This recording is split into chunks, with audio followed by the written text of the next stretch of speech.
Dear Papa Dudut, magandang araw po sa inyong lahat at sa mga kapwa ko kabarangay. Matagal na po akong taga-suporta ng Barangay Love Stories. Dahil may katrabaho po ako dati na palaging nakikinig sa inyong mga kwento sa YouTube. Dahil sa kanya, nagsimula na rin po akong makinig sa Barangay Love Stories. Ang kwentong ito ay isang bahagi ng aking buhay na tanging ang aking mommy at kapatid lamang ang nakakaalam. Nakasulat po ito sa aking journal at sa pagkakataong ito, napagdesisyonan ko pong ibahagi sa inyo ang ilan sa mga karanasan at aral na natutunan ko sa buhay. Alam niyo po yung feeling na mas lalong gumagaan ang lahat tuwing may nakakausap ka tungkol sa problema mo. Kaya po ako sumulat sa inyo kasi gusto ko pong maramdaman ulit yung feeling na yon. Ako po si Jasper. Lumaki po ako sa isang pamilya na malayo sa karaniwang buhay ng marami. Noong pinanganak po ako ay tila hindi pa ganap na handa ang mami ko na maging isang magulang. Maaga po naghiwalay ang aking mga magulang at hindi ko na po nakilala ang aking tunay na ama. Kaya po habang ako'y lumalaki, ang yaya ko po ang madalas kong kasama at kausap sa bahay. Nagbago po ang aming sitwasyon noong pinanganak ang kapatid ko, si Dylan, na ang tatay ay isang Amerikano. Ngunit hindi rin po nagtagal at naghiwalay din si mami at ang tatay ni Dylan. Habang lumalaki po ako ay unti-unti kong napapansin na parang mas paborito ni mami si Dylan. Aaminin ko po na sobrang nasasaktan ako tuwing napapansin ko po ito. Pero ni minsan, hindi ko po pinagbuhatan ng sama ng loob ang aking half-brother. Sa katunayan po ay hindi ko na rin po naramdaman na magkaiba pala kami ng ama. Para sa akin ay si Dylan ang kapatid ko at wala po akong ibang nararamdaman kundi ang pagmamahal at pagkalinga sa kanya, Papa Dudut.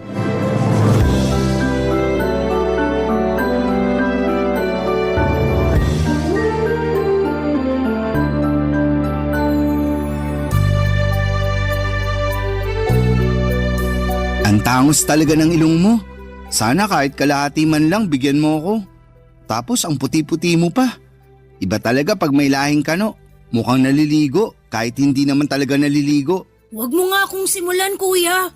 Nakakaganyan ka ng dahil lang sa ilong. Okay din naman yung ilong mo ah. Parang isda. Boneless. Ah, ganun ha? Dylan, ayaw ko sanang sabihin to sa'yo pero sa tingin ko ito na yung tamang oras para malaman mo ang buong katotohanan. Sana maintindihan mo na hindi madali sa akin na sabihin to sa'yo. 2 years old ka lang noon nung napulot ka ng kasambahay natin sa basurahan.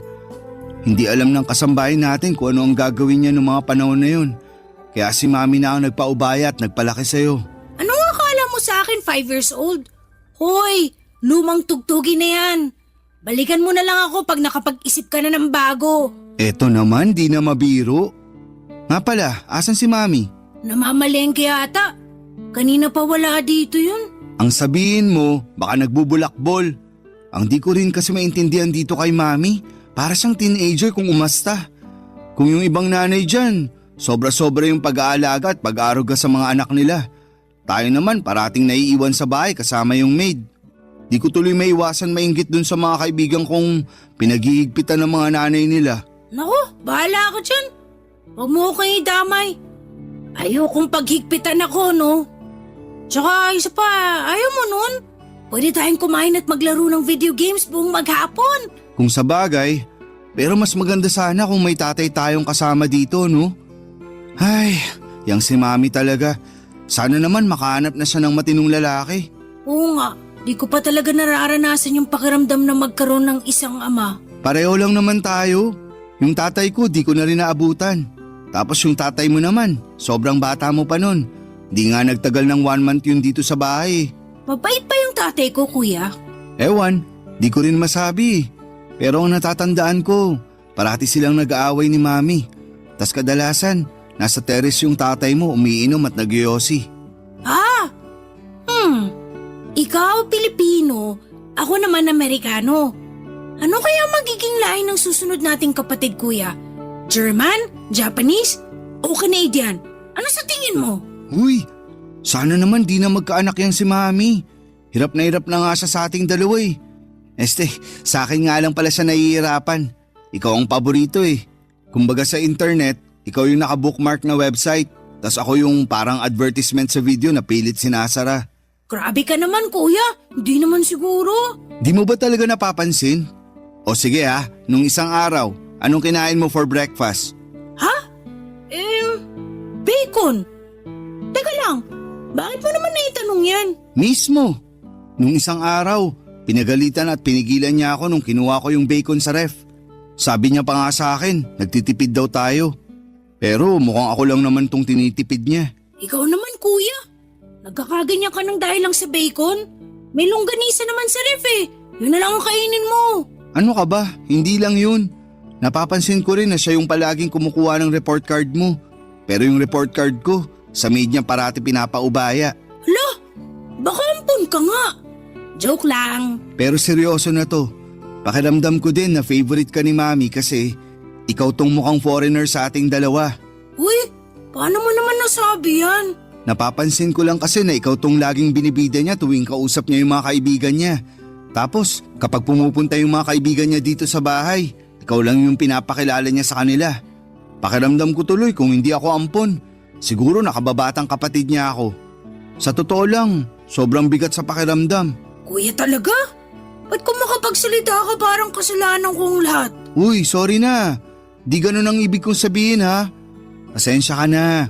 Masyado lang ako nadala ng mga emosyon ko. At isa pa, yung pagtrato sa akin ni Mami, palagi mong tatandaan na wala kang kasalanan doon, okay? Problema naming dalawa yun ni Mami. Sorry na at ikaw tong napagbubuntungan ko ng sama ng loob. Promise, di ko na ulitin. Last na yon. Talaga? Oo, Walang iwanan ha, promise? promise. I love you, kuya.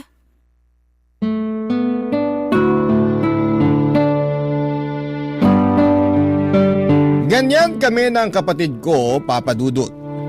Laging nag-aasara, nag-aaway pero grabe. Sobrang mahal namin ang isa't isa. Kahit halos 6 na taon ang agwat ng edad namin, pakiramdam ko ay parang 1 taon lang ang pagitan namin.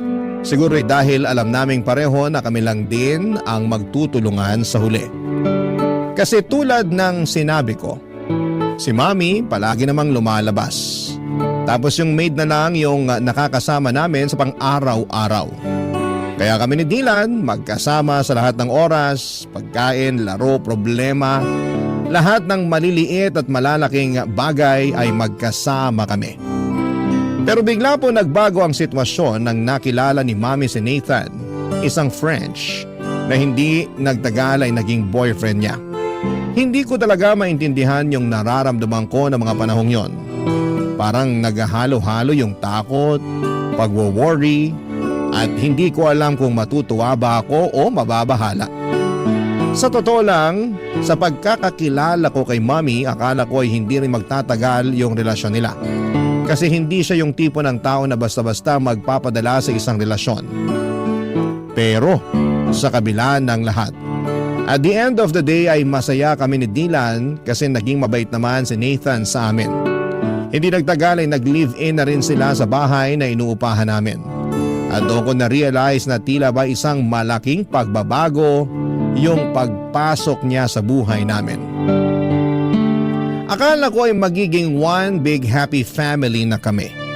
Yung tipong magkakasama kami, masaya at walang sagabal. Pero laking gulat ko nang matapos ang 6 na buwan, may sinabi si Mami sa amin ni Dylan na talagang bumasag sa puso ko. Yung tipong hindi ko alam kung papaano tatanggapin. Kasi parang lahat ng pangarap at inaasahan ko ay bigla na lamang nawasak. Ipinagtapat ni Mami sa amin ni Dylan na balak niyang ikasal kay Nathan sa France. Nung una'y natuwa pa ako para kay Mami kasi syempre masaya akong makita siyang masaya. Lalo na't si Nathan naman ay naging mabait sa amin. Pero hindi yon ang talagang bumasag sa puso ko. Yung sumunod na sinabi ni Mami ang nagdulot ng pasakit na hindi ko alam kung papaano ko haharapin, Papa Dudut.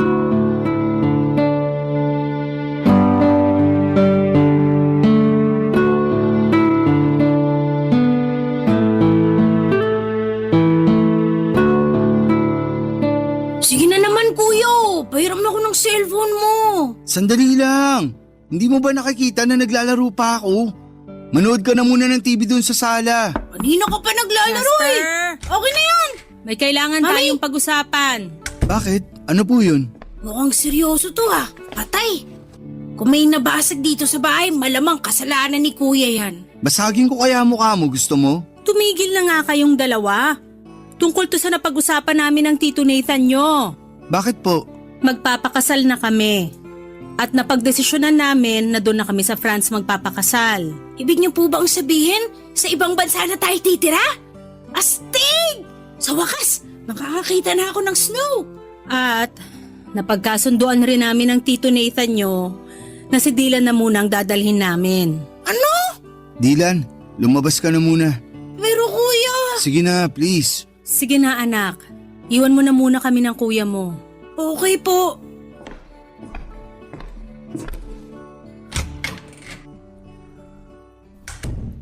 Ibig niyong sabihin, iiwan niyo na ako? Jasper, mahal ang cost of living doon. Walang bahay ang Tito Nathan mo sa France. Umuupa lang siya ng apartment doon. Magsisiksikan lang tayo kung isasama ka pa namin.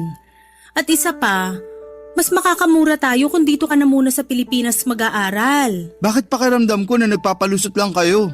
Alam ko naman na sa simulat sampul pa lang si Dylan na ang paborito niyong anak. At wala kayong narinig sa akin dahil mahal ko naman yung kapatid ko na yan. Pero di ko akalain na aabot kayo sa puntong paghiwalayin niyo kami. Jasper, wala na akong magagawa. Pinoproseso na ni Tito Nathan ang visa ko pati na rin ang visa ng kapatid mo. At huwag kang mag-alala kasi pumayag na ang lola mo na doon ka muna mag-aaral at titira sa kanya sa probinsya. Sobrang unfair niyo naman po. Alam ko na matagal niyo ng pangarap na maging residente sa ibang bansa. At nabigo kayo nung naghiwalay kayo ng tatay ni Dylan, hindi po ba? Hindi ko rin akalain na ipagpapalit niyo ako para lang sa pangarap mong yan. Ang kapal ng mukha mo? Bawas-bawasan mo yung tabas ng dila mo dahil kung hindi mas malalapad siya nang aabutin mo sa akin. Nakapagdesisyon na kami ng Tito Nathan mo, Jasper. At wala ka nang magagawa doon. Huwag kang mag-alala. Dadalaw kami dito pag naging residente na kami doon. Hindi ka naman pababayaan ng lola mo dito sa Pilipinas. Pero kayo po ni Dylan ang kailangan ko. Hindi niyo ba naiintindihan yun? Ang tigas naman ng puso niyo sa akin. Para niyo na rin pinamukha sa akin na parang kasalanan ko pa na nabuhay ako sa mundong to. Kung ganito lang din naman ang kahinat na ng lahat ng to, sana pala iniwan niyo na lang ako kay Lola nung ipinanganak niyo ako. Bakit niyo ba ako kinupkup kung hindi niyo rin naman pala kayang panindigan? Anong klase kayong ina? Isa pa, Jasper, at tatamaan ka na talaga sa akin. Umayos ka. Hindi kita pinalaking bastos. Kung tutusin, hindi niyo naman ako pinalaki, di ba? Buong buhay ko, lagi kayong wala. Ano po ba ang naging kasalanan ko sa inyo para tratuhin niyo ako ng ganito? Kuya? Kuya, ano pang sinabi ni Mami sa'yo? Nagbago ba ang isip niya? Mukhang buo na ang desisyon niya. Kung ganun, hindi ako sasama sa kanila. Dito lang ako sa tabi mo, kuya. Dylan, wag. Ha? Anong ibig mong sabihin? Mas magiging maganda ang buhay at kinabukasan mo pag sumama ka papuntang France. At dun, mararanasan mo na rin ang pakiramdam ng magkaroon ng isang buong pamilya. Kaya ipangako mo sa akin na magpapakabait ka dun, ha? Buong pamilya? Anong buong pamilyang pinagsasasabi mo dyan? Hindi ka nga kasama, di ba? Dylan, pinapangako ko sa'yo na magkikita pa tayo. Isipin mo na lang na pareho tayo nagbabakasyon sa ngayon. Susunod ako sa France at magsasama ulit tayo sa isang bubong, promise. Kuya, mamimiss kita. Ako rin.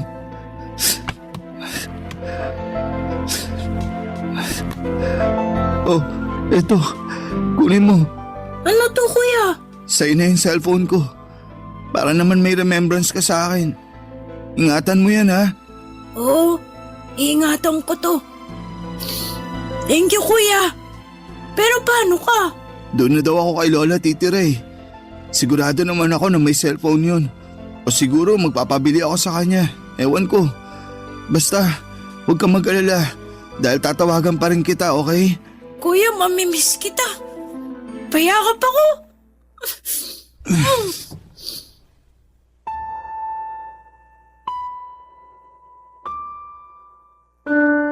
Papadudot, sobrang nasaktan ako sa naging desisyon ng nanay ko.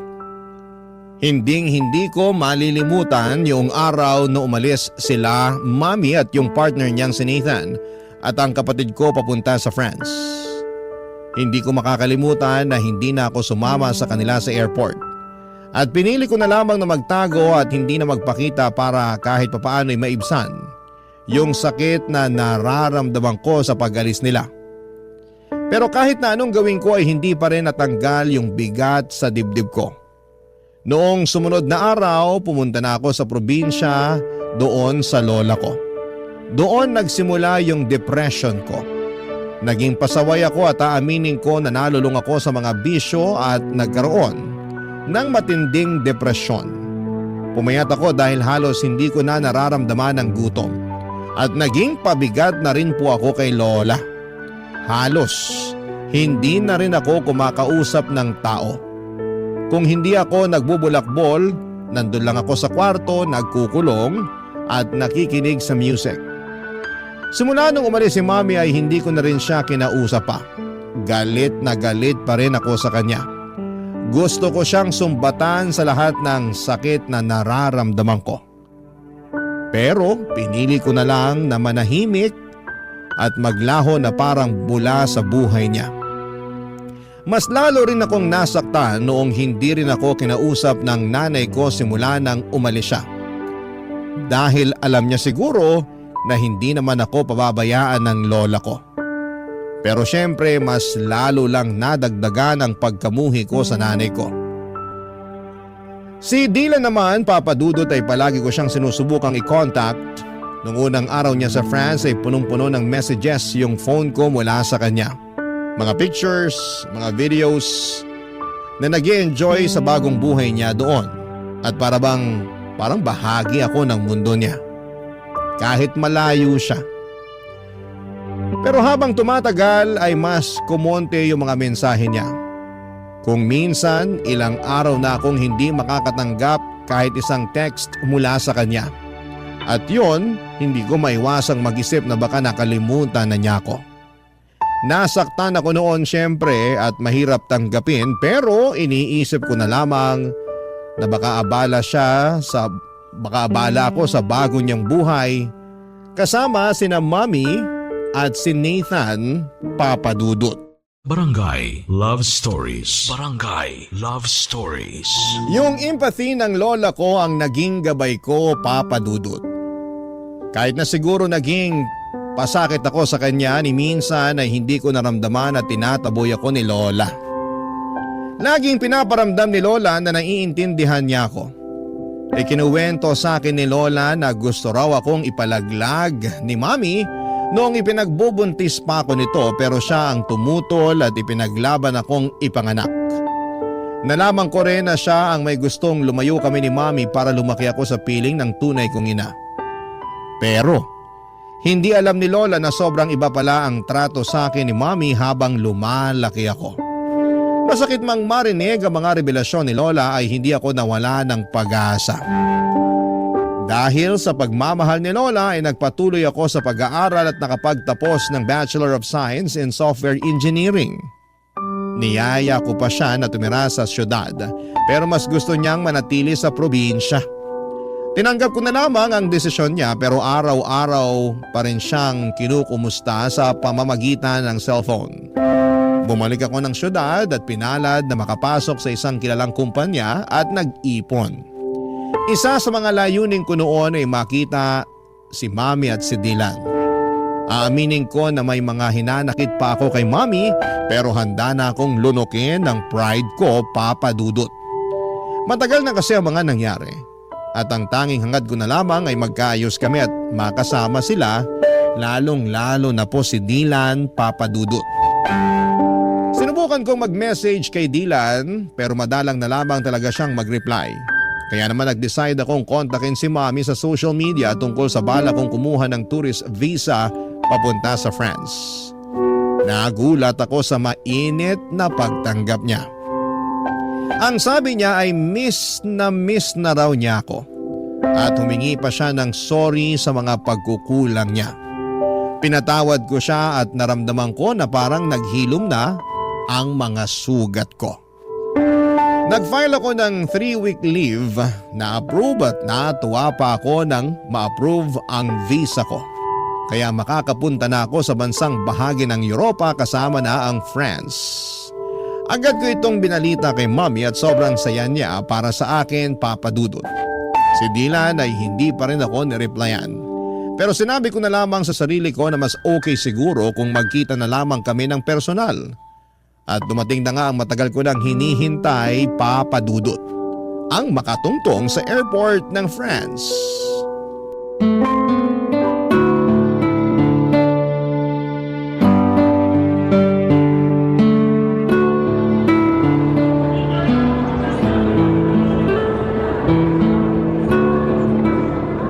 Jasper! Mami! Dylan! Namiss ko kayo, sobra! Namiss ka rin namin, anak. Ang laki-laki mo na. Ito rin si Dylan, oh. Halos hindi ko na makilala. Mas matangkad pa siya sa akin. Huy, kumusta ka na? Namiss kita sobra. Ano ba? Nasasakal ako! Ay, sorry, pasensya ka na. Masaya lang talaga ako at nagkita na rin tayo. Uy, ikaw ba't bihira ka na lang mag-text sa akin? Di mo na rin sinasagot yung cellphone mo tuwing tumatawag ako. Alam mo, konti na lang magtatampo na talaga ako sa'yo. Jasper, pwede ba? Pagod ako. Mami, mauna na ako sa kotse. Sige anak, hintayin mo na lang kami ng kuya mo. Mami, may problema ba si Dylan? Bakit nanlalamig siya sa akin? Tapos Jasper pa talaga yung tawag niya sa akin ha? Naku na, hayaan mo na muna yung kapatid mo na yon. Pagod lang yun kasi late na natulog. Pero syempre, ginising ko siya ng maaga at pinilit ko siyang samahan ako dito sa airport. Ah, kaya pala. Pero bakit Jasper lang yung tawag niya sa akin kanina? Aaminin ko, medyo nasaktan ako dun. Nak, sobrang magkaiba kasi ang kultura dito sa France at doon sa atin sa Pilipinas. Dito kasi sa France, walang kuya-kuya at ate-ate. First name lang ang tawagan ng mga magkakapatid dito. Ano ba yan? Sobrang nakakapanibago naman. Mabuti na lang talaga at marunong pa siya magtagalog. Aba, syempre naman. Hindi ako nagpe-French kapag kausap ko yung kapatid mo na yan. Kasi ayoko na makalimutan niya yung lengguwahe natin. Mabuti naman po kung ganun. Pero mami, siguro ang galing nyo na ni Dylan mag-French, no? Oo naman. Sa katunayan nga, mas magaling pang mag-French ang kapatid mo kaysa sa akin eh. Napakatalinong bata. Sobra. Kahit nung bata pa yan, sobrang hanga na ako dyan eh. Na po pala, may kailangan akong sabihin sa inyo. Ano yon, Nak? Huwag po kayong mabibigla ha. Naaalala niyo po ba yung hotel na nireserve ko para sana sa 2 linggo na stay ko dito sa France? Oo. Bakit? Ano po kasi, kinancel ko po yung reservation ko sa hotel na yun. Nag-request po ako ng refund. Ha? Bakit mo naman ginawa yun, Nak? Mami, tatapatin na po kita. Gusto ko po sana magstay sa apartment niyo, nakasama ka at si Dylan. Ano? Ay, anak naman eh. Hindi kalakihan yung tinitira namin na apartment. Hindi ka magiging komportable doon. Maghanap ka na lang ng ibang hotel, tutulungan kita. Kahit ako na ang magbayad. Mami, ganito kasi yan. Sa 2 linggo ko na stay dito, ayoko naman po magmukmuk sa hotel. Gusto ko po kayong makasama ni Dylan sa bawat segundo, minuto at oras. Kaya please na po, Mami. Pumayag na po kayo. Ay, kahit kailan ka talaga, oo. Napaka-independent mo na pero parang bata ka pa rin kung umasta. So, ibig sabihin ba niyan pumapayag na po kayo? May magagawa pa ba ako? Salamat po, Mami. I love you. Pero ipapaalala ko lang sa'yo na wala kaming guest room sa apartment na yon. Doon ka na matutulog sa kwarto ni Dylan pero single bed lang yon. Okay lang sa akin kahit sa saig na po ako matulog. Loko-loko ka talagang bata ka. May extra foam naman dun eh. Yun na muna ang ipapagamit ko sa'yo. Thank you po. Nga pala, Mami. Kumusta kayo ni Nathan? Okay naman po ba kayo? Yung Tito Nathan mo? Okay naman kami. Bakit mo naman natanong yan? Wala lang po. Matagal-tagal na rin kasi nung huli ko siyang nakita.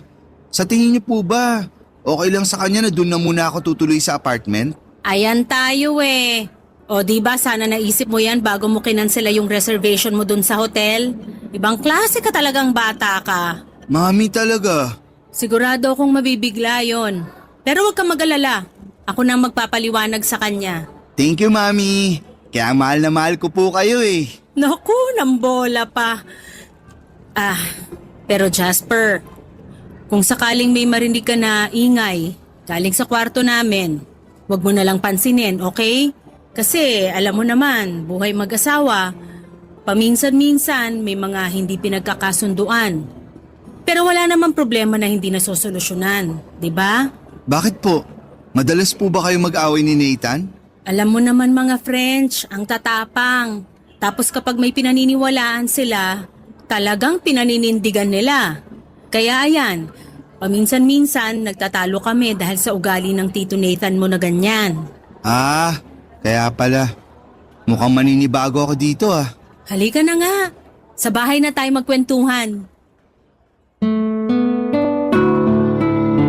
Papadudo, tumuloy po ako sa apartment ni na Mommy at salamat na lamang at napapayag si Nathan na doon ako tumira ng 2 linggo. Mabuti na rin po at naging okay na kami ni Mommy at sobrang nagpapasalamat po ako sa Panginoon dahil sa maayos ang relasyon namin. Pero si Dylan po ay mukhang siya naman po ngayon ang nanlalamig. Hindi na kami masyadong nagkakausap. Kahit nasa isang kwarto lamang kami natutulog. Kadalasan po ay naka-headset lamang siya at tuwing tinatanong ko siya o nakikipag-small talk, parang hindi siya interesado.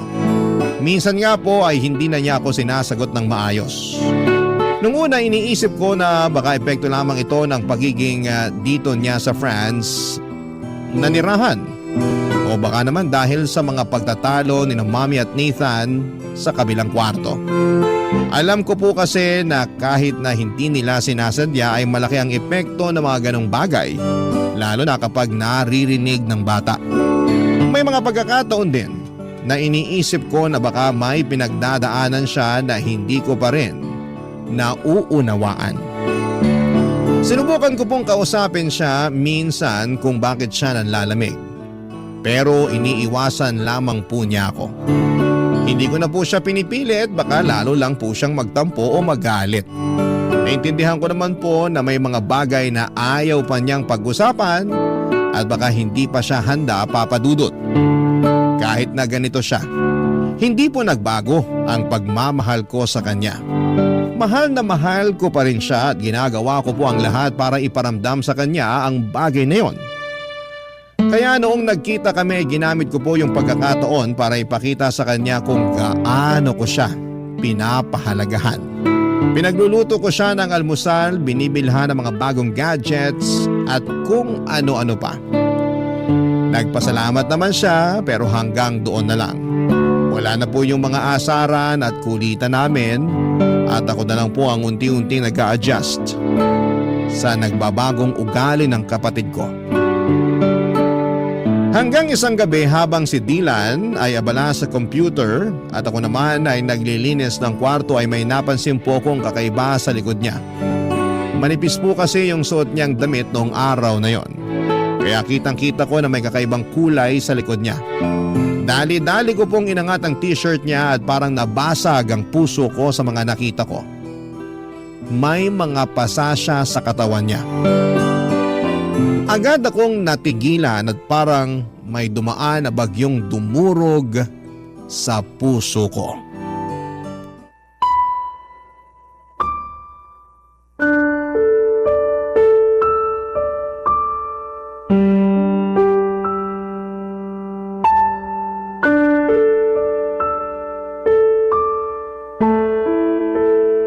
Dylan, ano yan ha? Ba't ang dami mong pasa? Ang OA mo naman, pwede ba huminahon ka? Wala to. Nadulas lang ako sa CR nung isang araw. Dylan, wag mo akong gawing tanga. Alam ko yung pinagkaiba ng pasa na galing sa aksidente at pasa na sinadya. Sino may gawa nito sa'yo ha? Magsalita ka. Ano bang pakialam mo, ha? Ipapaalala ko lang sa'yo, Jasper, ha? Hindi kita kapatid. Hindi tayo lumaki sa iisang bahay. At higit sa lahat, magkaiba tayo ng tatay. Kaya utang na loob, lubayan mo na ako, tigilan mo na yung pagpapanggap mo na concern ka sa akin. Seryoso ka? Talaga ba, Dylan? Ang sakit mo naman magsalita. Ganyan na ba talaga kasama ang tingin mo sa akin? Ni minsan hindi ko inisip na magkaiba tayo ng tatay. Simulat sa pool, kapatid na buo ang tingin at turing ko sa'yo. Ba't ka ba nagkakaganyan, ha? Ano bang nagawa akong kasalanan sa'yo para kamuhian mo ako ng ganito katindi? Nangako ka sa akin dati na susunod ka, di ba? Nangako ka na magkikita tayo ulit pero pinaasa mo lang ako. Ang tagal ko naghintay, nagmukha akong tanga. Hanggang napagod na lang ako. Napagod ako sa walang katapusang paghihintay dun sa pangako mong napako. Pero nandito na ako ngayon, di ba? Dylan naman. Hoy, wag ka nga umasta na parang kasalanan ko kung bakit ako nagkakaganito. O nandito ka nga, pero iiwan mo rin naman ako pagkatapos ng 2 linggo eh. Sana hindi ka na lang pumunta dito. Nagsayang ka na ng oras, nagsayang ka pa ng pera. Dylan, makinig ka. Please, wag mo namang isumbat sa akin yung pagkakalayo natin. Wala ni isa sa atin ang ginusto na mangyari yun. Akala mo ba hindi ako nasaktan na pilit akong inilayo sa nag-iisa kong kapatid? Durog na durog ako nung umalis kayo. Hindi ko alam kung paano ko hinarap ang bawat araw na wala ka sa tabi ko. Pero wala na akong magawa nun. Kaya tiniis ko, Dylan. Tiniis ko yung sakit na yun. Kasi alam ko na mas magiging maganda ang buhay mo dito. At alam ko na mas makakamit mo yung mga pangarap mo dito. Kahit kailan, hindi ko pinangarap na mabugbog ng asawa ng nanay ko. Teka lang, si Nathan? Siya ang may gawa nito sa'yo? Magbabayad siya sa ginawa niya sa'yo. Hayop siya? Hayop! Teka lang, kumalma ka nga. Masyado kang mainit eh. Makinig ka sa akin. Kung ano man yung ginagawa niya, hayaan mo na. Huwag ka na makialam. Mamaya madamay ka pa eh. Dylan, magpaliwanag ka. Bakit niya nagawa sa'yo ito? Kailan nagsimula to? Paano? Sabihin mo na sa akin, parang awa mo na. Ay, sa akin niya binubunton yung galit niya kasi hindi siya mabigyan ni Mami ng anak. Wala naman kaming magawa ni Mami. Kailangan namin ng tulong niya eh. Kasi gusto namin maging legal na residente dito. Matagal ng pangarap ni Mami yun. Buwisit na pangarap yan. Wala man lang bang ginawa si Mami para ipagtanggol ka? Alam ni Mami lahat ng ginagawa sa akin ni Nathan. Pero wala nang pag-asa si Mami. Palagi na lang niyang pinagtatanggol yung asawa niya. Kesyo unawain ko na lang daw kasi nga may pinagdadaanan. Bakit di mo agad sinabi sa akin to? Bakit? May magagawa ka ba? Kung sinabi ko sa ito noon pa? Kung makaasta ka para kang hero ah. Wala ka rin naman magagawa eh. Di ba? Eto ba ang dahilan kung bakit di mo sinasagot mga messages at tawag ko sa'yo? Dahil mas pinili mong sarilinin ang lahat ng problema mo? Oo. Napakatanga ko! Napakabobo ko! Napakalaki kong gago! Dapat nandito ako noong mga panahong kinailangan mo ko. Dapat nandito ako noong mga panahong kinailangan mo ng taong magpoprotekta sa'yo. Dapat nandito ako noong mga panahong wala kang karamay at kinailangan mong ilabas lahat ng sakit ng dahil sa lahat ng pinagdadaanan mo. I'm sorry, Dylan. Patawarin mo ako. Hindi mo kailangan humingi ng tawad. Pasensya ka na kung pinamukha ako sa'yo na kasalanan mo lahat kung bakit nangyayari to. Ang importante, hindi ka na ulit masasaktan ng animal na yon, naiintindihan mo? Alam mo kung ano yung pinakamasakit para sa akin? Yung simula pagkabata natin, ikaw yung paboritong anak ni Mami pero hindi ka man lang niya nagawang ipagtanggol sa hype na Nathan na yun. Hindi ko alam kung paano natiis ni Mami yung ganitong klaseng sitwasyon, Dylan. Hindi ko na talaga kaya dito. Sasama na ako sa'yo. Parang awa mo na isama mo ako. Sorry kung hindi kita pinakitunguhan agad ng maayos. Ang totoo niyan, gustong gusto na kitang yakapin nung unang araw pa lang na nagkita tayo dun sa airport. Pero nilamon kasi ako ng inggit eh. Nilamon ako ng lungkot. Naiinggit ako kasi malaya mo nagagawa lahat ng mga bagay na gusto mo. Habang ako, mala-impyerno yung buhay ko dito. Kung ako ang papipiliin, mas gugustuhin ko na ako na lang sana yung naiwan sa Pilipinas eh. Dylan, alam kong alam mo na kung may paraan lang para pagbaligtarin ko ang sitwasyon nating dalawa. Matagal ko na yung ginawa. Mahal na mahal kita, kuya. Mahal na mahal kita, Dylan. Sobra. Huwag kang mag-alala. Iuwi na kita sa Pinas. Kayo ni Mami. Wala nang dahilan para manatili pa kayo dito. Hindi na ako makakapayag na saktan ka pa ng hayop na yon. Salamat, kuya.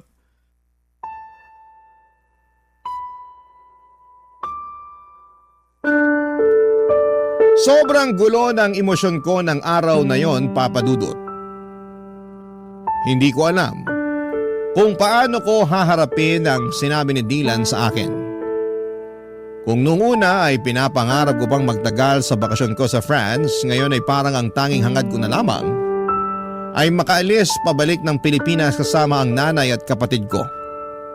Kinausap ko si Mami noon at pinilit kong kumbinsihin siyang bumalik na sa Pilipinas kasama ko, pero tila baga nakatanim na sa isipan niya ang pangarap niyang maging residente ng ibang bansa. Pinagbantaan niya rin ako na hindi ko raw pwedeng i-report sa authority ang kalaguyo niya dahil masisira daw lahat ng plano niya. Tinutulan niya ang tulong ko at sa mga mata niya ay parang isang malaking pagkatalo na lamang ang bumalik sa Pilipinas. Sobrang sakit ng pakiramdam ko. Kahit na anong pilit ko ay nagmatigas siya, Papa Dudut. Kitang-kita ko na ang toxic na ang relasyon nila ng asawa niyang Frances. Pero hindi pa rin siya tumitigil sa pangarap na makapagtuloy sa ibang bansa. Ang hirap, Papa Dudut. Ipinaglaban ko si Mami sa paulit-ulit na paraan, subalit sa kanya ay tila wala ng saysayang lahat. Kaya't gumawa ko ng paraan at sa huli ang tanging magagawa ko na lamang ay iligtas at dalhin si Dylan pabalik ng Pilipinas. Pagdating namin sa Pilipinas ay parang isang milagro. Ang dating pagkatao ni Dylan pati na rin ang relasyon namin ay muling nabuhay. Parang ang mga piraso ng aming koneksyon na matagal nang nawalay ay unti-unting nagsimulang magdikit muli. Naramdaman ko ang pagbabalik ng tiwala, bukas siya sa akin at sa bawat araw ay tila mas nagiging malapit kami sa isa't isa, Papa Dudut. At ngayon dito na rin siya tumitira kasama ko sa kondo na inuupahan ko. Lahat ng mga pangangailangan niya ako na ang nag-aalaga at nag-aasikaso. At si Mami naman kahit nalabag sa puso ko na iwanan siya sa France ay wala po akong magagawa. Pakiramdam ko noon kung patuloy ako magmamatigas at ipagpipilitan ang gusto ko ay baka si Mami na mismo ang magtulak sa akin papalayo at ayoko mawala pa siyang muli. Hindi ko kayang masira pa ang natitira naming relasyon. Kaya kahit na ang sakit ay sinabi ko na lamang sa kanya na tawagan ako kaagad kung umabot na sila sa punto ng pisikala ng asawa niya. Binigay ko na rin sa kanya lahat ng mga phone numbers na mga pwedeng magbigay ng tulong doon kung sakasakali. Papa Dudut, gulong-gulo po ako noon. Para akong naiwan sa gitna ng isang bagyong hindi ko kayang kontrolin. Hindi ko matanggap na nanatili siya sa poder ng lalaking yon. Yung lalaking nanakit sa kapatid ko. Yung lalaking unti-unting tinatanggal ang kanyang peace of mind.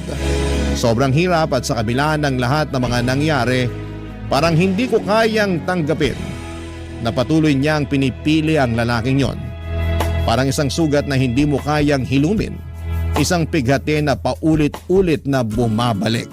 Barangay Love Stories. Barangay Love Stories. Papa Dudut, naging maayos naman po ang buhay ni Dylan dito sa Pilipinas.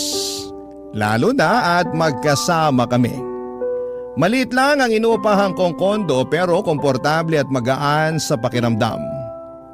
Natustusan ko naman ang mga pangangailangan namin at sa bawat araw ay natututo rin si Dylan sa pag-a-adjust sa simpleng buhay dito sa Pilipinas.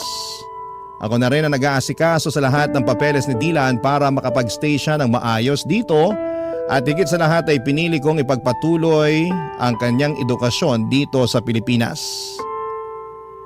Papa Dudut, masaya ako na naging mapayapa ang buhay namin kahit sa simpleng paraan. Ang mga maliliit na bagay na dating hindi namin binibigyang halaga, mga magaan na araw, tahimik na gabi ay ngayon ay nagiging malalaking bagay para sa amin. Ngunit sa kabila ng lahat ng ito, hindi pa rin nawawala ang matinding pagwo-worry namin kay Mami, lalo na si Dylan. Paminsan-minsan ay binabangungot pa siya parang ang mga masasakit na alaala mula sa France ay patuloy na bumabalik, Papa Dudut. Parang hindi siya makaalis sa mga trauma na iniwan sa kanya ng mga nangyari doon.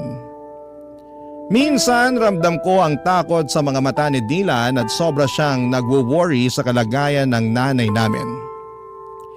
Hindi rin ako nakaligtas sa mga alalahaning yon. Pareho kami ng mga nararamdaman, yung bigat sa puso, yung takot na baka may mangyaring masama kay Mami o kaya'y lalo siyang mapahamak, Papa Dudut. Ilang gabi rin ang lumipas na hindi ko maiwasang sisihin ang sarili ko. Sana'y mas pinilit ko si Mami na bumalik sa Pilipinas kasama namin. Hanggang ngayon ay hindi ko pa rin mapatawad ang sarili ko sa desisyon kong iwanan siya doon.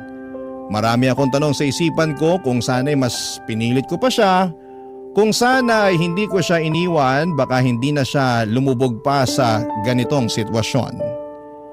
Pero sa kabila ng lahat, Papa Dudut, ng pag-aalala at pagdududa, may mga bagay na kailangan ko ring tanggapin. Minsan, hindi mo kayang baguhin ang mga desisyon ng ibang tao. Lalo na kung ang pinipili nilang landas ay iba sa'yo. Ngunit kung may isang bagay man na hindi ko pagsisisihan, yon ay ang desisyon na dalhin si Dylan pabalik ng Pilipinas. Siyang naging dahilan kung bakit mas nagkaroon ng pag-asa akong maramdaman na natutulungan ko siya at magbagong buhay. Sa kanya ko nahanap ang lakas na magpatuloy at hindi ko kayang isiping wala siya sa tabi ko. Lalo na sa mga panahong kailangan ko ng gabay at suporta. Mas ligtas siya sa akin dito at mas magaan ang pakiramdam ko na magkasama kami. Ang mga gabi namin ngayon ay tahimik, puno ng simpleng kaligayahan. At mas kontento kami sa buhay, Papa Dudut.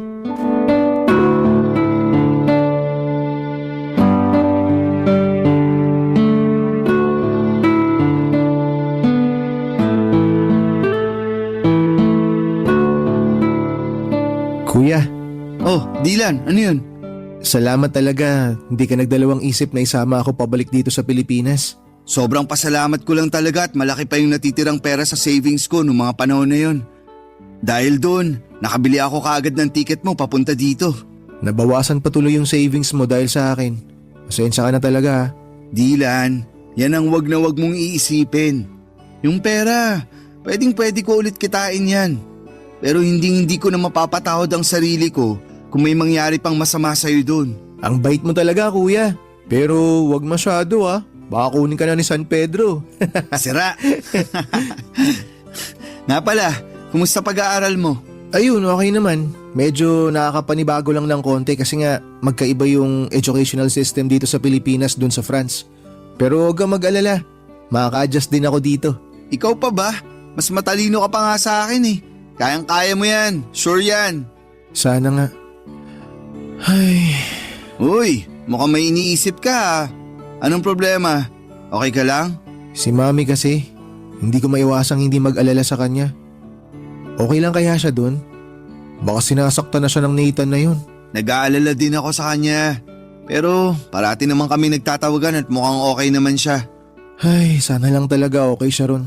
Huwag ka nang mag-alala. Alam mo naman si Mami, matapang yun. Hindi yun umuurong sa kahit anong laban.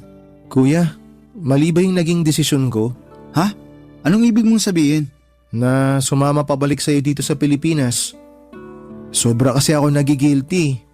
Naiisip ko kasi mas maganda ata kung nagpaiwan na lang ako dun kay Mami. Sana kasama niya pa rin ako hanggang ngayon. Dylan, makinig ka. Huwag na huwag mong sisisihin ang sarili mo ha? Dahil wala kang ginawang mali. Tama lang yung ginawa mo na umalis sa poder nila. Ito ang lagi mong tatandaan. Hindi mo kailanman kailangang tiisin ang pang-aabuso ng isang tao sa'yo. Kung may choice ka para takasan at iwanan ang ganong klaseng sitwasyon, lagi mong pipiliin ang choice na yon. Naiintindihan mo ba yon? Si Mami ang mali dito, Dylan. Siya ang may kailangang baguhin. Kailangan niyang matutunang respetuhin ang sarili niya. At kailanman, hindi ko maiintindihan kung bakit tinitiis siya ang lahat ng yun. Lahat ng sakit at lahat ng pang-aabuso para lang maging legal siya na residente. O teka kuya, kalma ka lang. Huwag ka masyado magalit. Siya na mismo ang nagpapahirap sa sarili niya. Hindi ko na talaga alam kung anong nangyayari sa kanya. Dylan, hindi niya nakikita na ang kalayaan at ang respeto sa sarili mas mahalaga kaysa sa papel na pinapangarap niya. Kuya, sa tingin mo, babalik pa kaya si Mami dito? Huwag kang mag-alala. Hindi ko titigilan si Mami hanggang sa makabalik siya dito. Ako na bahala doon ha. Mag-focus ka na lang sa pag-aaral mo. I'm sorry. Masyado ako nagiging emosyonal. May iba tayo. Sigurado ako matutuwa si Lola pag nakita ka niya. Pupunta tayo kay na Lola this weekend, okay? Sige, tara! Nakaka-excite! Baby pa ata ako nung huli ko nakita si Lola eh. Oo. Sigurado ako magugustuhan mo dun sa probinsya. Sariwang hangin, maraming puno, at higit sa lahat, walang traffic. Hindi na ako makapaghintay. Alam mo kuya, hindi ko akalain na darating pa pala tong panahon na to. Ako din, Dylan. Alam ng Diyos na ilang beses kong pinagdasal na sana magkita tayo ulit. At ngayon na magkasama na tayo, babawi ako sa napakaraming taon na nawala sa atin. Tama kuya, sangayon ako dyan. Pero alam mo, pwede ka namang bumawi sa akin ngayon eh. Bila mo ka ng bagong cellphone kuya, bawi ka na. Ayan tayo eh. Sige na kuya, ugod-ugod na tong phone ko eh. Ang bilis na malobat. Tsaka kailangan na talagang palitan. Kuya, please naman. Bila mo na ako ng bago. Ay, sige na nga. Buksan mo yung drawer ko. May cellphone ako doon na hindi ko na masyadong nagagamit. Sa'yo na yun. Nice! Salamat kuya, the best ka talaga. Ayos, may bago na akong cellphone. Ay kuya, sandali lang. Diyan ka lang ha, may papakita ako sa'yo. Ano yan? Oh, naalala mo pa ba to? Teka lang. Ito yung bigay ko sa'yo na cellphone bago ako pumunta ng France ha. Buhay pa pala to? Oo kuya, talagang tinago ko na maigi to. Medyo matagal-tagal ko nang hindi nagagamit kasi sobrang luma na. Pero inalagaan ko to. Grabe! Hindi ko akalain na naitabi mo pa pala yan. Akala ko matagal nang nasira o nawala yan eh. Kasi tong cellphone na to, hindi lang basta gamit to. Ito yung alaala na naitago ko na kahit na malayo tayo sa isa't isa, kahit na anong mangyari, may mga bagay na hindi talaga magbabago. Dylan, thank you at hindi mo kinalimutan ang pagiging magkapatid natin. Salamat din kuya. Kasi dahil sa'yo, natutunan ko kung paano maging matatag. Ikaw rin yung nagturo sa akin kung paano lumaban. Kung wala ka, baka hindi ko rin nahanap yung lakas para makausad ako sa mga nangyari. Na-realize ko rin na walang laban ang hindi natin kayang pagtagumpayan basta magkasama tayo. Ikaw talaga. Isa na lang at maniniwala na talaga ako sa'yo. Kanina pa tayo nagdadramahan dito eh. Pahag na nga lang. I love you kuya. Love you too. Sa mga panahong yon, Papa Dudo, talagang naghilom ang mga sugat namin ni Dylan. Mas naging matatag ang aming pagsasamahan bilang magkapatid. Tahimik na ang buhay namin at sa wakas ay nakaramdam kami ng kapayapaan, isang uri ng katahimikan na matagal na naming hinahanap. Hindi na rin kami palaging nag-aalala kay Mommy kasi parati kaming nagtatawagan at mukhang okay naman siya. Kahit nasa malayo siya, pero kahit na medyo mas tahimik na ang lahat, hindi ko pa rin kayang alisin sa puso ko ang pag-asa na balang araw ay ilalayo ko si Mommy sa kinakasama niyang French. Hindi ko talaga kayang patawarin ang ginagawa ng asawa ni Mommy sa kapatid ko. At kahit gaano kalayo or katagal ay hindi ko pa rin makakalimutan ang lahat ng sakit na idinulot niya sa aming pamilya. Masaya na rin ako na parang hindi ko na masyadong napapansin na may trauma pa si Dylan. Hindi na kagaya ng mga unang araw niya dito sa Pilipinas na talagang kitang-kita ko sa mukha niya ang mga bakas ng sakit at takot na iniwan ng asawa ni Mommy. Mga emosyon na para bang hindi matitinag. Pero kahit na parang mas okay na siya ngayon, minabuti ko pa rin na dalhin siya sa isang psychologist. Kailangan niyang mailabas ang lahat ng mga negatibong emosyon na naipon niya mula sa mga pinagdaanan niyang trauma. Gusto kong matulungan siya na maghilom ng buo at sana'y magkaroon siya ng lakas natanggapin lahat ng mga nangyari at makapagsimula ng panibagong kabanata sa buhay niya. Masaya na ako sa takbo ng buhay namin, Papa Dudut. Wala po akong naging problema sa trabaho at si Dylan sa wakas ay nakakapag-adjust na rin sa buhay niya sa school dito sa Pilipinas. Gumagala kami tuwing weekends at doon kami nakakahanap ng bonding, mga simpleng bagay pero puno ng halaga. Bawat araw na magkasama kami tila ba mas napapalalim ang aming samahan bilang magkapatid at natututo kami na mas marami ng bagay tungkol sa isa't isa. Akala ko ay magiging ganito na lang ang cycle ng buhay namin, tahimik, masaya at magkasama. Hanggang isang araw, may narinig kaming katok sa pintuan ng kondo namin, Papa Dudut.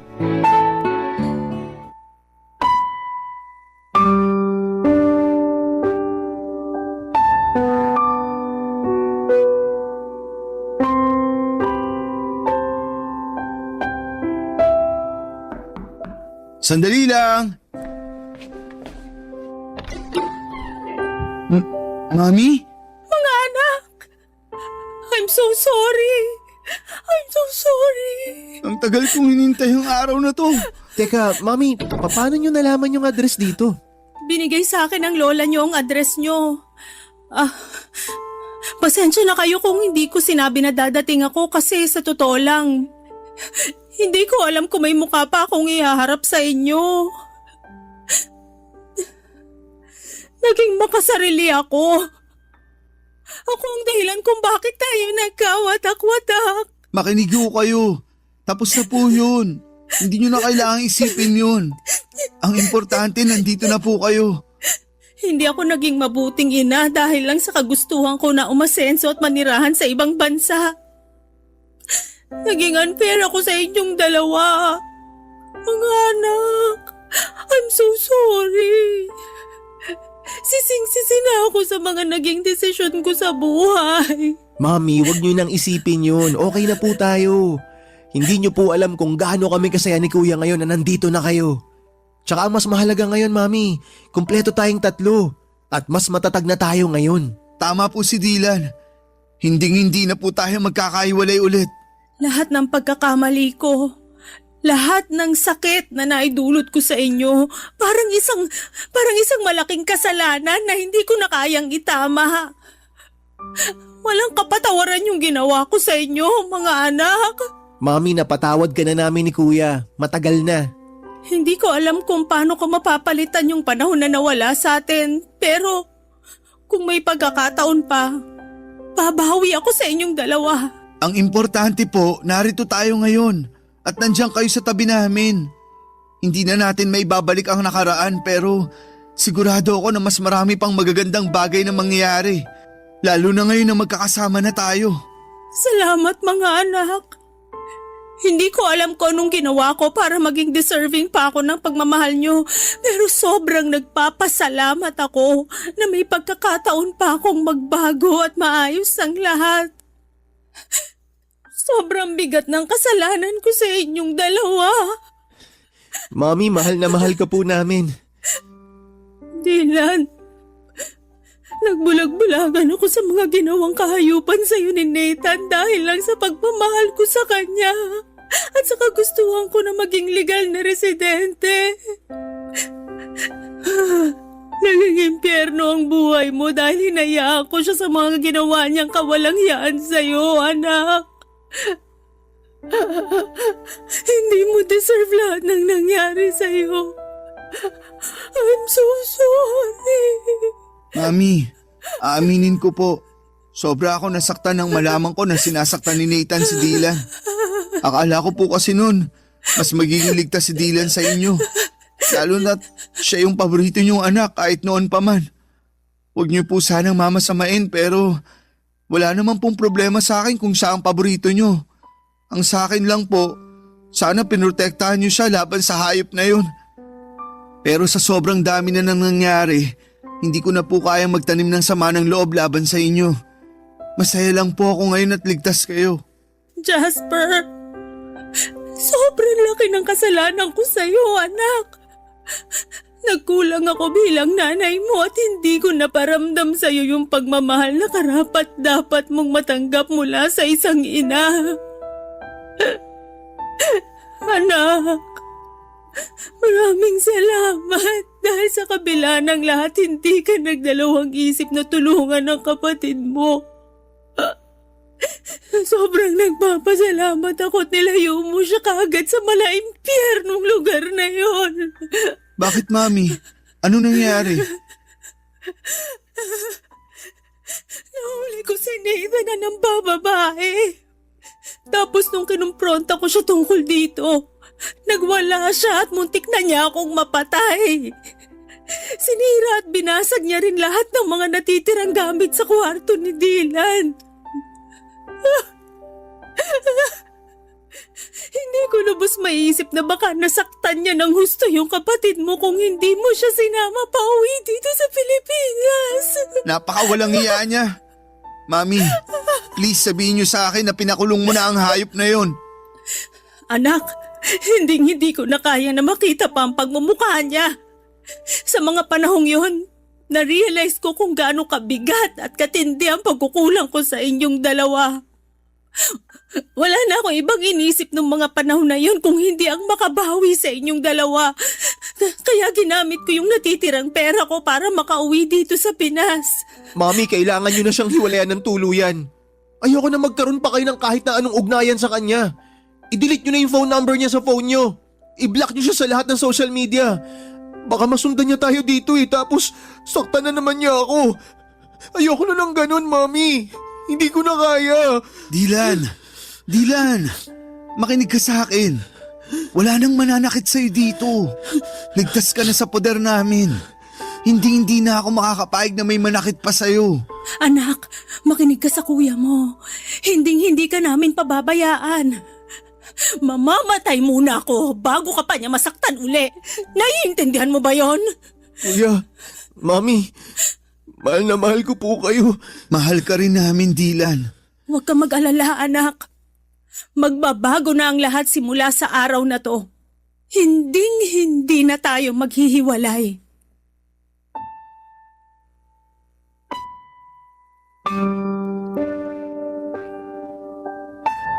Papadudot muli ko na silaya ng mga bakas ng trauma sa mga mata ni Dylan ng araw na yon. Sobrang aking pag-aalala para sa kanya. Ngunit sa tulong namin ni Mami ay unti-unti at tuluyan din niyang nalaman na hindi siya dapat matakot pa. Si Mami po ay nanirahan kasama namin ni Dylan sa kondo na inuupahan namin. Habang ako ay patuloy sa aking trabaho bilang isang software engineer, si Dylan ay nagsusumika pa rin sa kanyang pag-aaral. At si Mami naman ay nagsimula ng magtrabaho bilang hotel receptionist. Nagtutulungan kami ngayon ni Mami sa mga gastusin at bills at sobrang saya ko po na kahit na hindi na ako bata ay nakakapiling ko pa rin siya sa araw-araw. Naging maayos naman ang takbo ng buhay namin hanggang sa isang araw. Isang kaibigan ni Mami mula sa France ang nagbalita na pumanaw na si Nathan dahil sa isang insidente sa bar. Tinulungan ko si Mami na mag-hire ng French lawyer online upang mag-file ng divorce nang hindi na niya kailangan bumalik pa sa France. Sa kabila ng mahaba at magastos na proseso ay naayos din namin ito at sa wakas ay na-finalize ang divorce. Hindi ko po kayang ilarawan ang gaan ng aming nararamdaman nang matanggap namin ang balita na opisyal nang wala ng bisa ang kasal nila ni Nathan. Sa wakas ay makakapagsimula na kami ng bagong buhay. Sa ngayon ay nagsusumikap kami ni Mami na mag-ipon upang makapagpatayo ng bahay na magiging saksi sa mas marami pang magagandang alaala na bubuuin namin bilang isang pamilya. Sa lahat ng mga naranasan ko ay natutunan ko na ang pagpapatawad ay isang paraan para bigyan ang sarili mo ng pagkakataong magpatuloy at maghilom. At syempre, maging maligaya. Lubos po ako nagpapasalamat sa Diyos dahil hindi niya ipinagkait sa akin ang pagkakataong muli kong makasama ang pamilya ko. At sa wakas ay masasabi ko na rin na ang mga sugat ng nakaraan ay tuluyan ng nagsara at naghilom. Kung sakali man po na matanggap ninyo ang aking liham ay nais ko po sanang magpasalamat sa inyong oras at atensyon sa aking kwento. Dear Papa Dudut, pangarap ko na talagang magkaroon ng sariling pamilya simula noong dalaga pa lamang ako. At gusto ko na ang mapangasawa ko ay hindi taga sa amin sa Isabela. Kaya nga nung nauso po ang Facebook, kung sino-sinong lalaki ang kinausap ko para makipagkilala. Karamihan ay mga taga Maynila. Meron din namang mga taga Rizal at Batangas, pero wala naman akong sineryoso sa kanila dahil patapos pa lamang ako sa high school ng mga panahong yon. Bago ko i-share ang kwento ko ay magpapakilala muna ako. Ako si Shaira, 32 years old at kasalukuyang nakatira sa Quezon City. Meron na akong 2 anak at kinakasama na tawagin na lang po nating Noriel. Factory worker siya at nakilala ko noon sa kantina dati kong pinagtatrabahuhan bilang dishwasher. Lagi kasi siya doong kumakain. Nung nabuntis ako ni Noriel, alam ko na meron na siyang anak sa dati niyang kinakasama. Pero tinanggap ko pa rin yon dahil mahal ko si Noriel. Magsisimula ang lahat taong 2024 noong nabuntis niya ako sa pangalawa naming baby, Papa Dudut.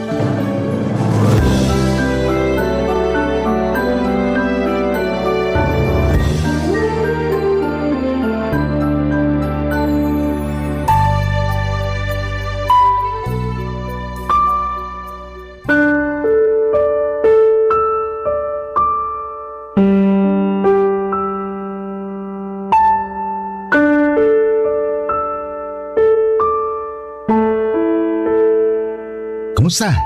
Anong resulta? Ayan o, tignan mo. 2 guhit? Ibig sabihin buntis ka, sweet cake ko! Huwag mo nga ako tawagin ng ganyan, naiirita ako eh. Naiirita ka kasi buntis ka? Oo, Bakit? Blessing kaya yan. blessing nga pero kapapanganak ko pa lang, di ba? 3 buwan pa lang yung panganay natin tapos nabuntis mo na naman ako. Dumidede pa nga sa akin yung anak natin. O ano naman? Anong ano naman? Natural, mabubuntis ka kasi may nangyayari sa atin. Oo nga, pero sabi ko di ba ayoko pang magka-baby tayo. Labo mo naman eh. Di mo kasi naiintindihan. Lalo hindi ikaw ang nagbubuntis. Hindi talaga, dahil trabaho niyo mga babae ang magbuntis. Di ka na talaga naawa sa akin, no? Alam mong hirap na hirap ako nun sa pagbubuntis sa panganay natin. Tapos binuntis mo na naman ako. 3 buwan pa lang walang nangyayari sa atin tapos init ka na dyan. Ilang beses ko nang nasabi na hindi pa ako handa. Na ayoko pa. Lalo pa dumidede pa yung panganay natin pero hindi mo ako pinakinggan. Tinuloy mo pa rin. Ginalaw mo pa rin ako kahit labag sa loob ko. Pinagbigyan kita pero nakiusap ako na wag mo akong bubuntisin pero hindi ka nag-ingat. Hindi ko na kasalanan yun. Sana uminom ka ng pills para hindi ka mabuntis. Tapos ako ngayon sisisihin mo. Ayos ka rin talaga eh. Uminom naman ako pero ang daming komplikasyon sa akin. Diba sabi ko naman sa'yo yun? Grabe ang sakit ng ulo ko, kulang na lang iuntog ko sa pader para lang mawala. Hirap pa ako makatulog sa gabi at kung ano-ano pang pangit na bagay yung mga naiisip ko. Dagdagan mo pa yung puyat sa pag-aalaga sa anak natin at mga gawaing bahay. Inggit na inggit nga ako sa'yo kasi palagi na lang mahimbing ang tulog mo sa gabi. Tapos ikaw pa ang galit pag iniistorbo ko ang tulog mo dahil lang gusto kong magpatulong sa pag-aasikaso sa baby natin. May trabaho pa kasi ako kinabukasan nun. Ikaw kaya pumasok na puyat, sige nga. Di mo kasi alam na bantay sarado kami ng bisor namin. Bawal aantok-antok sa production. Kaunting mali mo lang, si baka. At yun ang iniiwasan ko dahil kawawa tayo. Sana naisip mo man lang yun. Lagi kong iniisip ang kapakanan mo, kung anong mararamdaman mo. Pero ako ba? Kahit konti, iniisip mo rin? Ano bang klaseng tanong yan? Sagutin mo na lang! Malamang oo. Kaya nga ako nagsisikap sa pagtatrabaho para sa'yo at sa anak natin. Talaga lang ah. Para ka namang sira eh. Sira na kung sira. Pero para sa akin, hindi totoo yung sinasabi mo. Kasi kung totoo na iniisip mong kapakanan ko, hindi mo ako agad bubuntisin. Wala kang awa sa akin? Akala mo ganun lang kadaling mag-anak? Kung makapagsalita ka parang di natin anak yung dinadala mo ah. Paano na lang pag lumaki ang batang yan at nalaman niya na ayaw mo sa kanya? Ano na lang mararamdaman niya? Hindi ko sinabi na ayaw ko sa anak natin. Ang akin lang, Hindi pa to yung panahon para magbuntis na naman ako. Hindi ka ba nakakaintindi? 3 buwan pa lang yung panganay natin, Noriel. Hindi naman kagad lalabas yung pangalawa natin. May ilang buwan pa para lumaki yung panganay natin. Hirap sa'yo, masyado kang OA. Ako ba talaga yung OA? Eh sino pa ba? Alam nga namang nanay ko tayo lang naman nag-uusap dito. O, isa pa yung nanay mo. Oh, anong ginawa sa'yo ng nanay ko? Baka pag nalaman niyang buntis na naman ako, may masabi na naman siya sa akin. Kagaya nung unang beses na nabuntis ako. Pabayaan mo na si nanay. Ganun lang talaga yun. Masyado madaldal pero wala namang ibig sabihin yung mga sinasabi niya. Hindi mo ba nakikita na tuwang-tuwa naman siya sa apo niya nung pinanganak mo? Sigurado ako matutuwa lang din yun pag nalaman niyang buntis ka. Oh, duda ako dyan sa sinabi mo. Parang hindi mo naman kilala nanay mo. Kilala ko siya kasi nanay ko siya. Ikaw ang baka hindi nakakakilala sa kanya. Ay, ewan ko sa'yo. Kahit ano talagang sabihin ko, wala akong boses pagdating dyan sa nanay mo. Hirap sa'yo lahat ginagawa mong issue. Una yung pagbubuntis mo. Tapos ngayon nanay ko naman. Wala ka talaga sa hulog eh.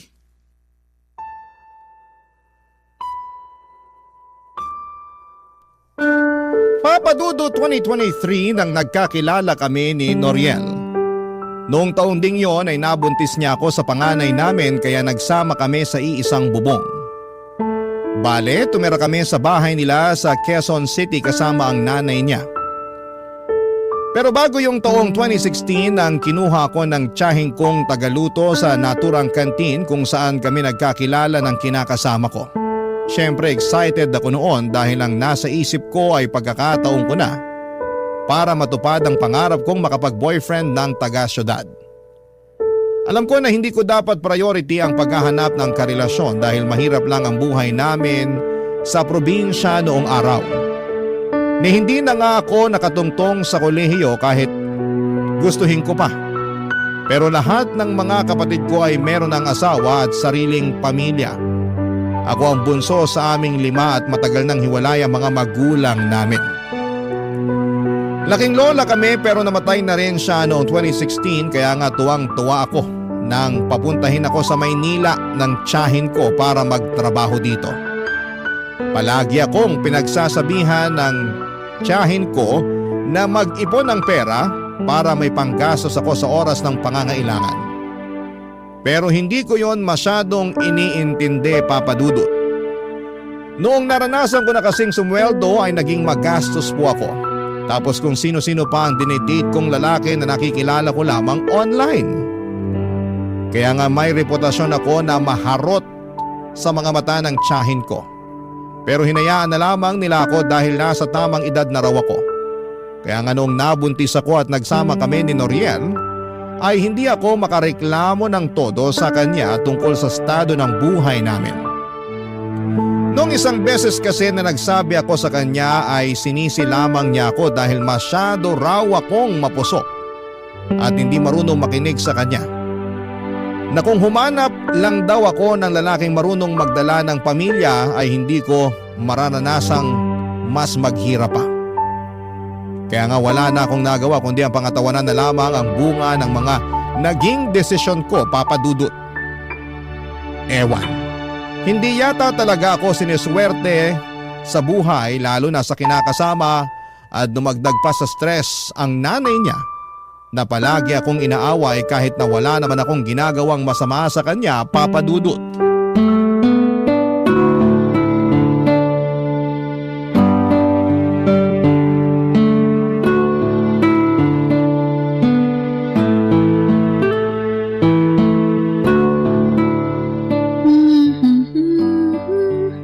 Wow! Ang cute naman ng damit ng baby niya. Kaninong baby niya? Kayo po pala, Nay. Oh, ako nga. Bakit kumakaano ka naman dyan eh? Akala mo nakakita ka ng maligno. Hindi naman po sa ganon. Nagulat lang po talaga ako sa pagdating nyo. Paano hindi ka magugulat? Tutok na tutok ka dyan sa cellphone. Kulang na lang, idikit mo yung mga mata mo dyan. Sobra naman po kayo. Ako pa ang sobra. Kanina ko pa napapansin na babad ka dyan sa cellphone mo eh. Kumakaasta ka, akala mo wala kang inaalaga ang anak ka. Ngayon lang naman po ako nag-cellphone. Yung anak ko naman po natutulog sa duyan sa kwarto. Hindi ko naman po sinara ang pinto para tanaw ko at mabilis kong mapuntahan. Lumabas lang po ako ng kwarto saglit para kumuha ng tubig na maiinom sa ref. Tapos nag-cellphone ka na dyan bigla. Nag-chat din po kasi yung tiyahin ko. Kinukumusta ako kaya nireplyan ko lang. Nag-chat daw. Maniwala sa'yo. Ay kung gusto niyo tingnan niyo pa po tong cellphone ko, kausap ko po yung tsahin ko. Oo na, pero may pasabi-sabi ka pa dyan na cute ang damit ng baby. Pinag-uusapan niyo rin ba ng tita mo yun? Ay, yun po ba? Hindi po, nakita ko lang sa Facebook nung nagbukas ako ng account. Sinasabi ko na nga ba puro ka Facebook. Wala naman po sigurong masama doon, lalo't ngayon lang naman ako nag-Facebook, Nay. Kahit ano pang sabihin mo, hindi maganda sa isang nanay na katulad mo yung puro ganyan ang inaatupag. Dapat ang ginagawa mo pag hindi mo inaalagaan yung anak mo, naglilinis ka ng bahay. Tingnan mo, napakaraming hugasin sa lababo. Ako pa bang hinihintay mo maghugas ng mga yan? Hindi naman po, pero mamaya ko na sana huhugasan yung mga pinggan.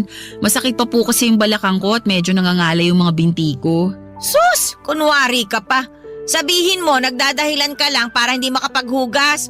Style mo, bulok. Ay, hindi naman po ako nagdadahilan. Hindi raw, pero halatang halata naman sa'yo. Inoobserbahan lang kita, Shaira. Pinagpapasensyahan lang, lalo't buntis ka sa panganay niyo ni Noriel ko. Tapos ngayon, nagpabuntis ka na naman sa anak ko para makatakas sa mga gawaing bahay. Ayos ka rin talaga no? Hindi ko naman po ginustong mabuntis ulit. Si Noriel po ang sisihin niyo kung bakit buntis na naman ako. Aba, at bakit ko naman sisisihin yung anak ko? Siya po kasi yung may kasalanan. Sa totoo lang, ayoko nga po munang sundan yung panganay namin, lalo't 3 buwan pa lang siya. Kaya lang masyadong mainit si Noriel. Tapos nagtatampo pag hindi ko pinagbigyan. Malamang, may pangangailangan yung anak ko. Alam ka naman sa ibang babae niya hingin yung pangangailangan niya kasi ayaw mo siyang pagbigyan. Hindi naman po sa ganun, pero nag-usap naman kami na hindi pa ako handa. Sa kakaunting panahon lang naman ang hinihiling ko para makarecover yung katawan ko sa panganganak. Pero hindi naman siya nakinig. Ganyan talaga ang mga lalaki. Kaya nga dapat handa ka ano man ang mangyari. Tsaka kasalanan mo rin naman May iniinom kang pills, di ba? Meron po pero tinigilan ko na bago pa may mangyari sa amin ni Noriel. Oh, ayan. Di namin mo rin. Kasalanan mo rin talaga yan kasi alam mong buntisin ka pero nagpagalo ka ng walang proteksyon. Hindi po kasi maganda yung epekto sa akin ng pills. Di sana sumubukan ng ibang proteksyon. Hindi lang naman pills ang pwede mong gamitin para hindi ka mabuntis Alam ko naman po, kaso nakakatakot Natatakot ka naman saan? Sa pwedeng maging epekto nun sa katawan ko. Marami po kasi ako nababasa na horror story sa Facebook na galing din sa kapwa ko nanay tungkol sa mga contraceptive na gamit nila. Bakit ako nun? Wala naman nangyari sa akin nung nagpaturok ako Hirap kasi sa'yo masyado kang mapaniwalain sa mga nababasa mo sa Facebook. Iba-ibang katawan ng mga babae. Tsaka kung pumalpak yung unang ginamit mo, di magpalit ka ng iba. Subok lang ng subok hanggang mahanap mo yung hiyang sayo. Ganon yon. Papadudod simula pa lang noong tumungtong ang mga paako sa bahay ni na Noriel ay pinagtaasan na talaga ako ng kilay ng nanay niya. Buntis na kasi ako noon nang dinala ko sa bahay nila at pinakilala ako ng kinakasama ko sa kanyang nanay. Sinabi lang sa akin ni Noriel na may pagkamasungit ang nanay niya pero kuhanin ko na lang daw ang loob para magkasundo kami. Siyempre ang gusto ko ay magkaroon ng maayos na relasyon sa nanay ng kinakasama ko. Pero kahit na anong subo ko sa simula pa lamang ay mukhang ayaw talaga sa akin ang nanay ni Noriel. Madalas niya akong angilan na parang isang dragon na anumang sandali ay bubuga ng apoy. Ang dami rin niyang sinasabi, kumilos man ako o hindi sa bahay nila. Noong ipinagbubuntis ko nga ang panganay namin ni Noriel ay nahirapan talaga ako ng husto kaya kinailangan kong tumigil sa pagtatrabaho. Pinayuhan ako ng doktor na huwag masyadong kumilos pero hindi yon maintindihan ng nanay ng kinakasama ko. Papadudot lagi niya akong inuobliga na maghugas ng pinggan at maglaba.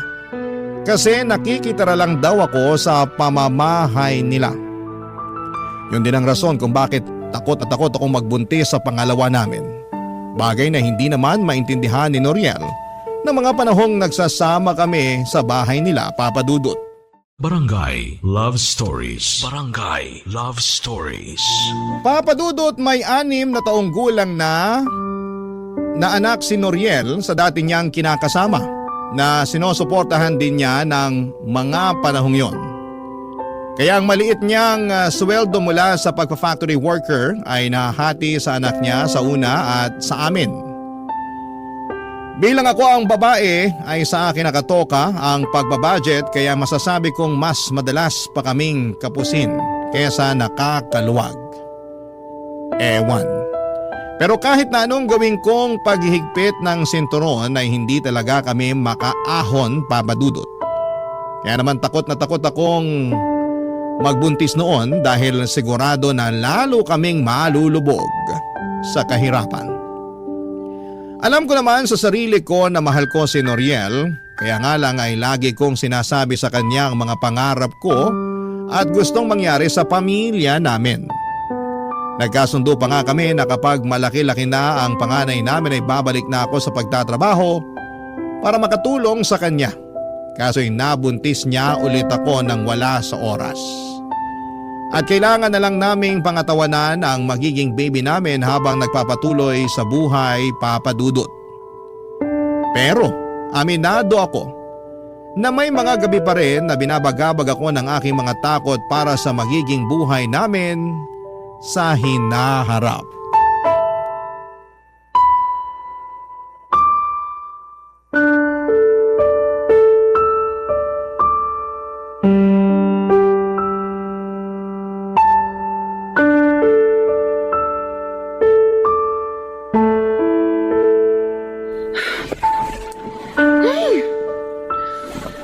Ano ba yan?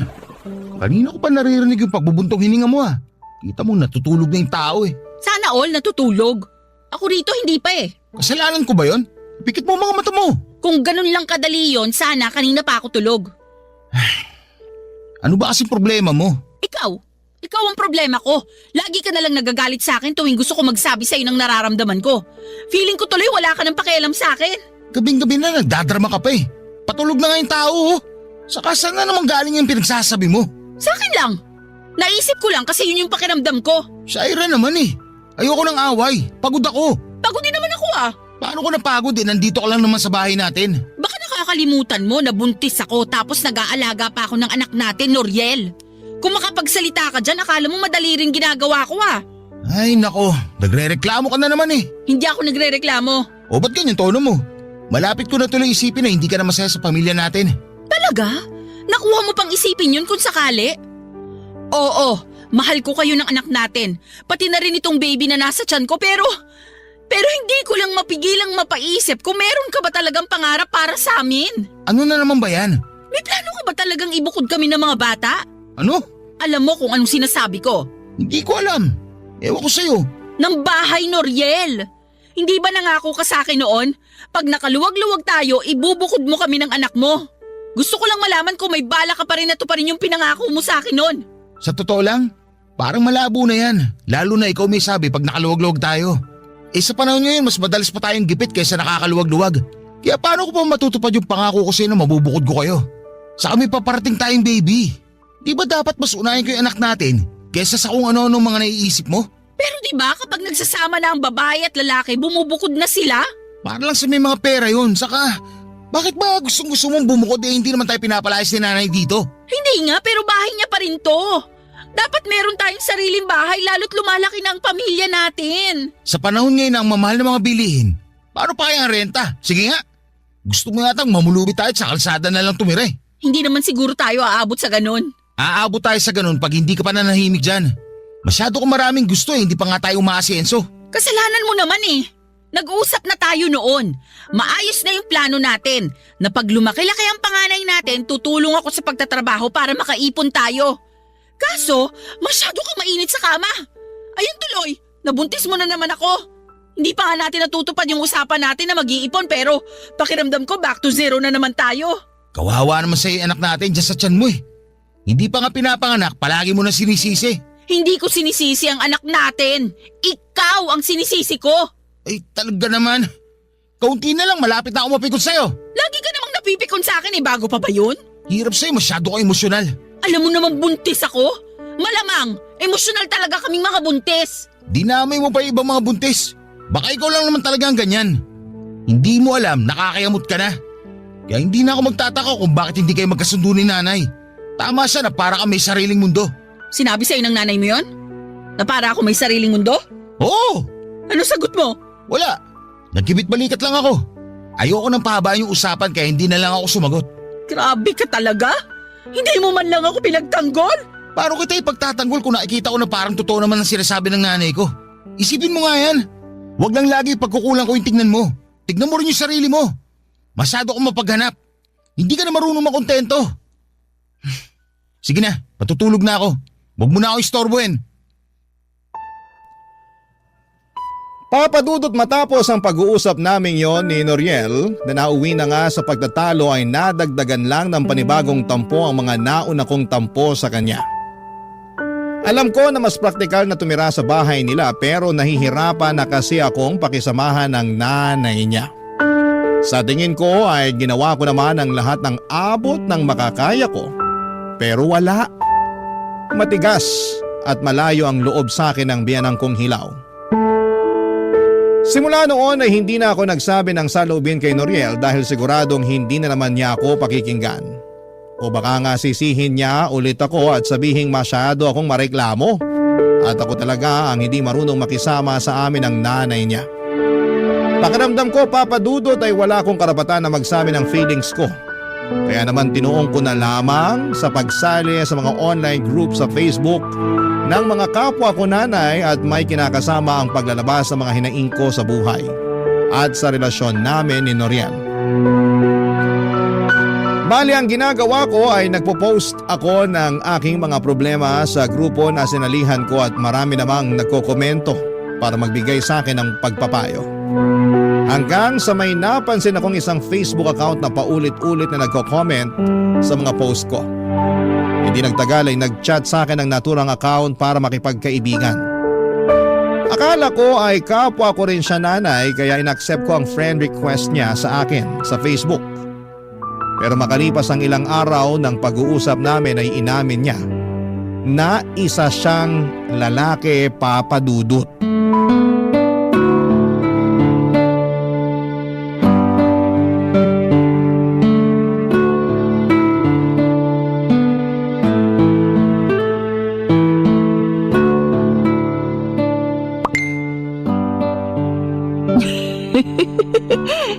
Hindi lang pala siya magaling magpayo, marunong din magpatawa. Sino marunong ding magpatawa? Po? Sino nga yung marunong magpatawa? Wala po. Anong wala? Patingin ang cellphone mo. Ayoko po. O bakit? Siguro may tinatago ka sa akin ano? Bakit naman po ako may itatago sa inyo? Aba, ewan ko. Galing ako sa kusina, katatapos ko lang magluto. Naabutan kita nakaupo na naman dito sa bangko habang pangiti-ngiti. Tapos sabi mo, marunong din siya magpatawa. Eh sino ba yung marunong magpatawa na yon, ha? Si ano po? Si Papa Dudut po. Si Papa Dudut? Opo. Katatapos ko lang po kasing makinig ng Barangay Love Stories. Sa dulo po nagpapayo si Papa Dudut, tapos bigla po siyang nagpatawa. O eh bakit hindi ka sa radyo nakikinig? Bakit dyan sa cellphone mo? Meron po kasi silang live sa Facebook. Doon po ako nakikinig at nanunood na rin. Siguraduhin mo lang na yun talaga ang pinaggagawa mong babae ka, ha? Nay naman, ano pa po bang iba kong gagawin sa Facebook? Aba, ewan ko sa'yo. Napapansin ko na, panayan ang inaatupag mo. Hindi naman po, ngayon lang po ako umupot nag-cellphone eh. Hindi raw. Ayos-ayusin mo lang talaga dahil pag nalaman ko na may ginagawa kang milagro dyan sa cellphone mo, nako, palalayasin kita rito sa pamamahay ko. Sobra naman po kayo sa ginagawang milagro. Alam niyo po ba na masama ang mambintang? Oy, kaya nga ayusin mo. Matanong ko nga po kayo, Nay. Total, nag-uusap na tayo. Ano yon? Curious lang po ako kasi matagal na rin naman na akong nakatira sa inyo eh. Ano nga yon? Dali-dali ano at may pinapakulo pa akong bulalo dun sa kusina. Bakit po ba ang init ng ulo niyo sa akin? Sa pagkakaalam ko wala naman akong ginagawang masama sa inyo. Pero palagi pa rin kayong nagagalit sa akin. Nagtanong ka pa talaga ha? Hindi pa ba halata? Naalin po? Na ayoko sa'yo. At kahit na wala ka pang gawing masama, ayaw ko na talaga sa'yo nung unang beses pa lang nakita kitang tumapak dito sa pamamahay ko. Bakit naman po? Aba, hindi ko alam. Malay ko. Basta naiinis ako sa pagmumukha mo kapag nakikita ka. Pero wala naman ako magawa dahil nanay ka ng apo ko eh. Parang ang unfair naman po nun sa akin kasi ginagawa ko naman lahat para mapalapit sa inyo. Sabi ni Noriel, kuhain ko lang daw ang loob nyo para magkasundo tayo. Pero parang ang tigas-tigas nyo pagdating sa akin. Eh, ganun talaga. Alangan naman pilitin ko ang sarili ko na magustuhan ka. Eh, hindi ko nga kaya, di ba? Tsaka kahit paano sinubukan ko naman na tanggapin ka ng buong buo. Kaya nga lang talaga hindi ko magawa. Siguro kasi magkaiba kayo nung unang kinasama ng anak ko eh. Ayun, kahit paano, kuha nun ang loob ko. Magkaiba naman po talaga kami. O eh, talagang magkaiba kayo. Kaya nga siguro ayoko sa'yo kasi mas gusto ko pa rin sa kanya. Pero ako na po yung kinakasama ng anak nyo. Kaya kailangan nyo akong tanggapin sa ayaw at sa gusto nyo. Eh kung palayasin kaya kita rito sa bahay ko sa ayaw at sa gusto mo. Grabe naman po kayo. Kung magsalita kayo, parang kayo ang kontrabida sa kwentong napakinggan ko sa Barangay Love Stories kanina. Kulang na lang bumuga kayo ng apoy dyan eh. Iniinis mo talaga ako? O hala nay, yung pinapakulo nyo dun sa kusina. Ha? Parang umaapaw na po yata. Naku, mabuti pa puntahan nyo na. Oo nga, kakalidis ko lang ng kalan eh. Baka dumumi na naman. Ay, teka nga. Puntahan ko na nga, ikaw na babae ka ha. Tumulong ka dun sa paghahain sa mesa. Puro ka cellphone. Kulang na lang, idikit mo yung mukha mo dyan sa cellphone mo. Kayo nga po, puro na lang pagalit sa akin eh. Eh, paano hindi ako magagalit? Eh, binibigyan mo ako ng dahilan. Papadudot alam ko sa sarili ko na wala akong ginagawang masama. Kaya bakit abot langit na lamang ang galit sa akin ng nanay ng kinakasama ko? Kung makapagsalita siya, akala mo ay hindi ako ang nanay ng mga apo niya. Sobra talaga akong nasaktan sa mga ibinibintang sa akin ni nanay dahil wala namang totoo sa mga yon ni isa. Nakikipag-chat lang naman ako sa nakilala ko online at wala kaming ginagawang masama, papadudot. Saka hindi ko naman inuubos ang oras ko sa pakikipag-chat o pakikipag-Facebook lang gaya ng sinasabi ng nanay ni Noriel. Sa katunayan ay nagse-cellphone lamang ako pag natapos ko na ang asikasuhin ang anak namin at gumawa ng kaunting gawaing bahay na kaya kong gawin. Pero parang tanga ang nanay ng kinakasama ko dahil sa araw-araw na lamang na ginawa ng Diyos ay palagi siyang nakakahanap ng kadahilanan para maggalit sa akin, papadudot. Barangay Love Stories. Barangay Love Stories. Papadudot dahil wala namang ginagawa si Noriel sa tuwing inaagrabyado ako ng nanay niya ay hindi niyo ako masisisi. Kung lalong lumayo ang loob ko sa kanya. Pakiramdam ko ay mas matimbang talaga sa kanya ang nanay niya kesa sa akin at sa mga anak namin. Doon ako nagsimulang magtanim ng galit kay Noriel at lahat yon ay ikinuwento ko sa lalaking kachat ko. Bagay na nauunawaan naman niya. Pakiramdam ko ay nakahanap ako ng karamay sa katauhan niya ng mga panahong yon. Kahit na hindi ko pa siya lubos na kilala. Feeling ko ay matagal na kaming magkakilala at kaunti lang kasi ang alam kong impormasyon tungkol sa kanya. Sabi lang niya ay may kinakasama siya dati na matagal na ring nagsishare ng mga problema sa Facebook group kung saan kami nagkakilala. Hindi rin daw kasi maayos ang naging pagsasama nila noon hanggang sa nagkahiwalay na nga sila, papadudot. Wala po silang anak tapos ay naiwan sa kanyang account at password ng dati niyang live-in partner. At doon niya nadiskubre ang mga group page na sinalihan nito. Simula noon ay naging misyon na raw niya ang magbigay payo sa mga problema ng mga nanay at may live-in partner na kasali sa naturang Facebook group kung saan kami nagkakilala. At masasabi ko na magaling talaga siyang magpayo, kaya naman aminado ko na napagaan niya ang kalooban ko. Kaya lang habang mas lumalalim ang pagkakaibigan namin, mas lalo pala akong binabantayan ng nanay ni Noriel, papadudot.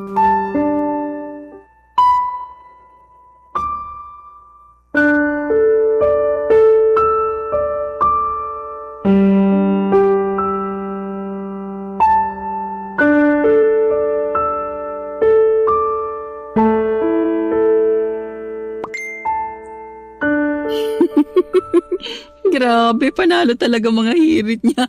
Tawang-tawa ako. Sinasabi ko na nga ba't may iba kang kinakausap sa cellphone na? Nasasaktan ako! Wala akong pakialam dahil grabe ang gigil ko sa'yo, babae ka! Ano po bang kasalanan ko? Wala naman po akong ginagawa sa inyo. Nagmamaang-maangan ka pa eh, kanina pa ako dyan sa likod mo. Kaya nababasa ko na may kachat kang nagpapatawa sa'yo. Po! Paano kanina pa kayo dyan sa likod ko? Tapos hindi ko man lang kayo naramdaman? Dahil nyo pang multo ah! Dito na po ako. Dahil po si Sarah. Sige na, sigawan mo na! Ang lahat ng buhok niya! Inaano po ba kayo ni Shaira? Bakit hindi mo tanongin niya magaling mo kinakasama kung bakit ako gigil na gigil sa kanya? Noriel, sinasaktan ako ng nanay mo wala naman akong ginagawang masama sa kanya. Wala raw! Abay, napakasinungaling mo ah! Nagsasabi po ako ng totoo. Hindi ako nagsisinungaling. Ano ba kasi nangyayari dito? Ano pinag-aawayan nyo? Yang kasing kinakasama mo, may kung sinong chinachat sa cellphone niya. Akala niya siguro hindi ko siya inoobserbahan. Kunwari pa na nakikinig kay Papa Dudut, pero meron naman palang ibang inaatupag. Totoo ba yun, Shaira? Hindi yun totoo. Anong hindi totoo? Oh, bakit hindi mo may pakita sa akin yung cellphone mo? Ha? Pakita mo dyan sa anak ko para magkaalaman na. Sige, kapag mali ako, ipapaputol ko itong dila ko ngayon din. Oh, ano pang hinihintay mo, Noriel? Kunin mo yung cellphone ng babaeng yan. Akin ang cellphone mo! Ayoko nga. Anong ayaw mo? Akin isabi! Bakit ba kasi kukunin mo? Di parang lumalabas na naniniwala ka sa sinabi ng nanay mo. Maniniwala talaga sa akin si Noriel dahil nanay niya ako. Tsaka bakit ako magsisinungaling? Sige nga. Dahil galit kayo sa akin. At gusto niyong lumayas ako sa pamamahay ninyo. Kaya nga mas nabigyan ako ng rason ngayon na palayasin ka. Akin isabi yung cellphone mo, Shaira! Titingnan ko lang naman. Kung hindi totoo yung sinasabi ni nanay, o hindi wala na tayong problema. Please, Noriel, huwag mo nang kunin yung cellphone ko. Akin na yung cellphone ko, Noriel. Hindi ko pa talaga agawin sa'yo, hindi mo pa ibibigay. Akin na yan. Hayaan mo na munang tingnan ng anak ko yung cellphone mo. Tingnan mo na, bilisan mo. Nandiyan sa messenger niya. Teka, ito na nga po. Oh, ano? Tama ako, di ba? May kachat nga na ibang lalaki ang magaling mo kinakasama. Sino itong kausap mo, Shaira? Wala yan. Anong wala ka dyan? Tingnan mo nga, nagbibiroan pa kayo. Napakasinungaling mo! Oh, yan ang dapat sa'yong malandi ka. Hindi pa ako malandi. Wala akong ginagawang masama sa anak niyo. Noriel, maniwala ka sa akin. Wala akong nilalanding iba. Paano pa ako maniniwala sa'yo? May ebidensya na, oh. Tingnan mo, ang tagal-tagal nyo na pala nag-uusap. Kinukwento mo pa sa kanya yung mga problema natin. Bakit? Nagpapaawa ka? Gusto mo kampihan ka niya? Kasi nagkukulang na ako sa'yo bilang kinakasama at tatay ng mga anak natin. Hindi yun ganon. At saka magkaibigan lang kami. May kaibigan ba na nag-good night at nag-good morning sa isa't isa? At nagpapaalalahanan ko kumain, ha? Pwede ba? Huwag mo na akong gawing tanga, Shaira. Napakasinungaling mo talagang babae ka.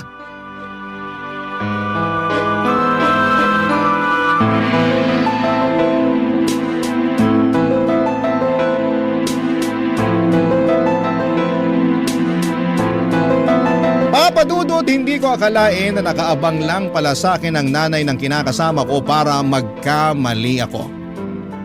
At nang sa ganoon ay mapagbuhatan niya ako ng kamay katulad ng ginawa niya sa akin ng araw na yon. Kahit na anong iyak ko at pagmamakaawa na huwag na niya akong saktan ay hindi pa rin siya nakinig sa akin, Papadudod. Nagbingi-bingihan siya sa pagmamakaawa ko at patuloy akong sinaktan. Pero ang higit na mas masakit sa akin ay ang pagkampi sa kanya ni Noriel, Papadudod. Guilty din naman ako at hindi ko alam kung paano ko ipagtatanggol ang sarili ko dahil may ebidensya na nakikipag-chat ako sa ibang lalaki online. Bagamat wala namang kaming ginagawang masama ay hindi pa rin ako pinaniwalaan ng mag-ina. Ipinilit nila, lalo na ni Noriel, na nanlalalaki ako at makapal daw ang aking mukha. Yun na rin ang simula ng panlalamig ng kinakasama ko sa akin dahil kumbinsido siya na may iba na ako. Isama pa ang sulsol ng nanay niya. Simula noon ay tinigil ko na ang pakikipag-usap ko sa chat at blinako na siya sa messenger ng walang paalam. Aminado ako na noong una ay nalungkot ako pero dahil guilty din naman ako sa pakikipag-usap sa iba ay wala na akong nagawa.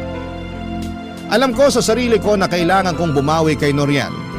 Kaya lang mas pinaramdam sa akin ang kinakasama ko na hindi niya ako kayang patawarin sa kasalanan na nagawa ko, Papadudod.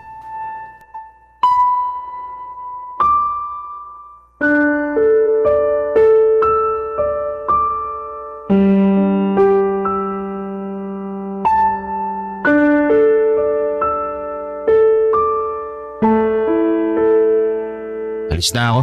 Baka matraffic pa ako pagpasok. Noriel, sandali. Bakit ba? Teka lang, mag-usap muna tayo. Ano mag-usap? Hindi ba narinig sinabi ko? Baka matraffic ako pagpasok sa trabaho. Lunes pa naman ngayon. Palibasa wala kang alam kasi ikaw nandito ka lang sa bahay. Sobra ka naman. Totoo naman eh. Hindi ka nagtatrabaho sa atin. Ako naman hindi ba? Tapos nandito ka lang sa bahay at wala ka namang ibang ginawa kundi mag-cellphone. Baka nakakalimutan mo, nag-aalaga rin ako ng anak nating panganay. Hoy, dapat lang para naman may silbi ka. Ha? Anong may silbi? Sa lagay, tagapag-alaga na lang ng anak natin yung papel ko sa mundo? Oo, dahil ikaw ang nanay ng anak natin. Pati na rin yung baby nasa tiyan mo. Alam mo, huwag ka na magsimula ng drama dyan dahil bubuwis lang ako sa pagmumukha mo. Kunwari ka pa na mabait. Yung pala pag nakataligod ako may ginagawa ka milagro. Wala sabi akong ginawang milagro. Wala akong ginawang masama. Lukoy mo lelang mo. Tigil-tigilan mo ko dyan sa kasinungalingan mo, Shaira. Pasalamat ka, buntis ka, kundi. Kundi ano? Sasaktan mo na naman ako katulad ng ginawa mo sa akin nung isang araw? Hindi naman kita sinaktan nun ah. Sinampalan kita. Hindi pa ba pananakit ang tawag mo doon? Normal na reaksyon lang yun ng taong galit. Dahil nahuli ko lang naman na kinakasama ko na may kinakausap na ibang lalaki sa cellphone. Sige nga, kung ikaw nasa posisyon ko, ano mararamdaman mo? Magiging masaya ka ba? Magpapaparty ka ba kasi nalaman mong gumagawa ako ng kalokohan? Siyempre hindi, pero ilang beses ko bang dapat sabihin sa'yo na magkaibigan lang kami nung lalaking kausap ko sa chat? Wala kaming ginagawang masama. Hindi ako nagloko sa'yo. Hindi pa, pero papunta na rin yun doon. Akala mo yata talaga tanga ako no? Akala mo pinanganak ako kahapon. Akala mo palalagpasin ko na lang yung kinakasama ko na may kinakausap na ibang lalaki. Binasa ko kaya lahat ng usapan nyo kaya alam ko nagsusubo ka sa kanya. Lalo na pag may problema tayo. Nakakadiri ka. Malandi! Alam ko sa sarili ko na hindi ako malandi dahil hindi ko nilandi yung kausap ko. Alam mo rin yan kung totoong binasa mo nga lahat ng usapan namin. Saka matanong nga kita ha? Bakit sa palagay mo sa kanya ako nagsusumbong tuwing may problema tayo imbis na ikaw mismo ang kausapin ko? Sige nga, sagutin mo. Ewan ko sa'yo! Ewan mo sa akin? Yan! Yan yung dahilan. Ano ba pinagsasabi mo dyan? Na ayaw na kitang kausapin dahil lagi ka nalang galit sa akin. Para kang nanay mo. Manang-mana ka sa kanya. Ikaw na lang sana yung pwede kong maging kakampi sa pamamahay na to. Pero hindi mo naman yung pinaparamdam sa akin. Tapos lagi mo pang binabaliwala ang nararamdaman ko. Kasi masyado akong emosyonal. Maarte ako, bla bla bla. Sinong gaganahang makipag-usap sa ganyang tao? Sige nga. Hindi pa rin dahilan yun para makipag-usap ka sa ibang lalaki. Hindi nga, pero wala naman kaming relasyon. At hindi ako tanga para paabutin yun sa ganon, lalo't pamilyado na akong tao. Talaga lang ha? May reputasyon ka nga sa tiyahin mo sa pagiging marot. Dalaga pa ako noon. Iba na ngayon na meron na akong mga anak. Para sa akin, wala ka pa rin pinagbago. Nagawa mo nga makipag-usap sa ibang lalaki. Nakakahiya ka. Wow naman, pag kaming mga babae nakakahiya. Pero pag kayong mga lalaking gumagawa ng katarantaduhan, proud pa kayo at sasabihin nyo pa na may pangangailangan kayo. Paano naman kami mga babae? Paano naman ako? Para sa kaalaman mo, may pangangailangan din ako. Pero hindi katawan ng ibang hanap ko kung hindi pang unawa at pagmamahal. Turingan pa naman na ikaw ang kinakasama ko, pero hindi ko sa iyo yun maramdaman. Tapos sa huli, ako pang lalabas na masama kasi nakahanap ako ng kaibigan at kakampi dun sa lalaking kachat ko? Kahit na ano pang sabihin mo, kagagawan mo pa rin kung bakit mababa na tingin ko sa'yo. Sa tama naman mga sinabi ko, masyado ka emosyonal. Masyado ka mahina. Tapos, saka mo isisisi pagkukulang ng sinasabi mo, masyado ka lang talaga mapaghanap. Hindi ka marunong makontento sa kung anong meron tayo. Ang hilig mong gawing komplikado ang sitwasyon. Tapos iiyak-iyak ka dyan, akala mo ikaw ang biktima rito. Lalo ako nabubwisit sa'yo Kaya pwede ba, Shaira? Tigil-tigilan mo ako ha? Papadudo, tinalikuran na ako ni Noriel pagkatapos ng pagtatalo namin yon at naiwan akong humahagulhol sa bahay nila. Sa ingay ko ay nagising ang nanay ng kinakasama ko at tulad na lamang ng inaasahan ay pinagalitan niya ako at ininsulto. Tinanong niya ako kung bakit hindi pa raw ako lumalaya sa bahay nila pero sinabi ko na lamang na kung aalis ako ay isasama ko ang anak namin ni Noriel, Papadudot. Doon na niya ako tinigilang kausapin dahil mukhang natakot siya na layasan namin sila ng anak ko. Sa totoo lang, Papadudot, ako ang mas takot na umalis sa poder ni Noriel dahil wala namang kaming mapupuntahan ng anak ko. Buntis pa ako ng mga panahong yon kaya wala akong nagawa kundi ang manatili sa bahay ng kinakasama ko hanggang mga anak ako. Pero kahit na dumating na ang bunso namin ay nanatili pa ring malamig ang pakikitungo sa akin ni Noriel. Oo, mabait siya sa mga anak namin pero sa akin ay wala na siyang kaamor-amor. Tingin ko ay tagapag-alaga na lang ng mga anak namin ang turing niya sa akin, Papa Dudut. Hindi rin nagbago ang pakikitungo ng nanay niya sa akin, sa katunayan ay lalo pang ang tumalim ang dila nito. Gustong gusto ko na talagang umalis sa pamamahay nila. Pero hindi ko alam kung saan naman pupunta. Sana po'y mapayuhan ako ng mga kabarangay natin sa sitwasyon na kinakaharap ko. Alam ko namang may kasalanan ako pero pinagsisihang ko na yon. Saka bakit lahat na lamang ng sisi ay napunta sa akin? Pagod na ako at aminado akong may mga gabi na hinihiling ko na sana'y mamatay na lamang ako. Maraming salamat po, Papa Dudut, sakaling mapili ninyong i-area ang sulat ko, and God bless sa Barangay Love Stories. And more power sa inyong istasyon, number 1 po kayo sa puso namin. Ang inyong forever kapuso at kabarangay, Shaira.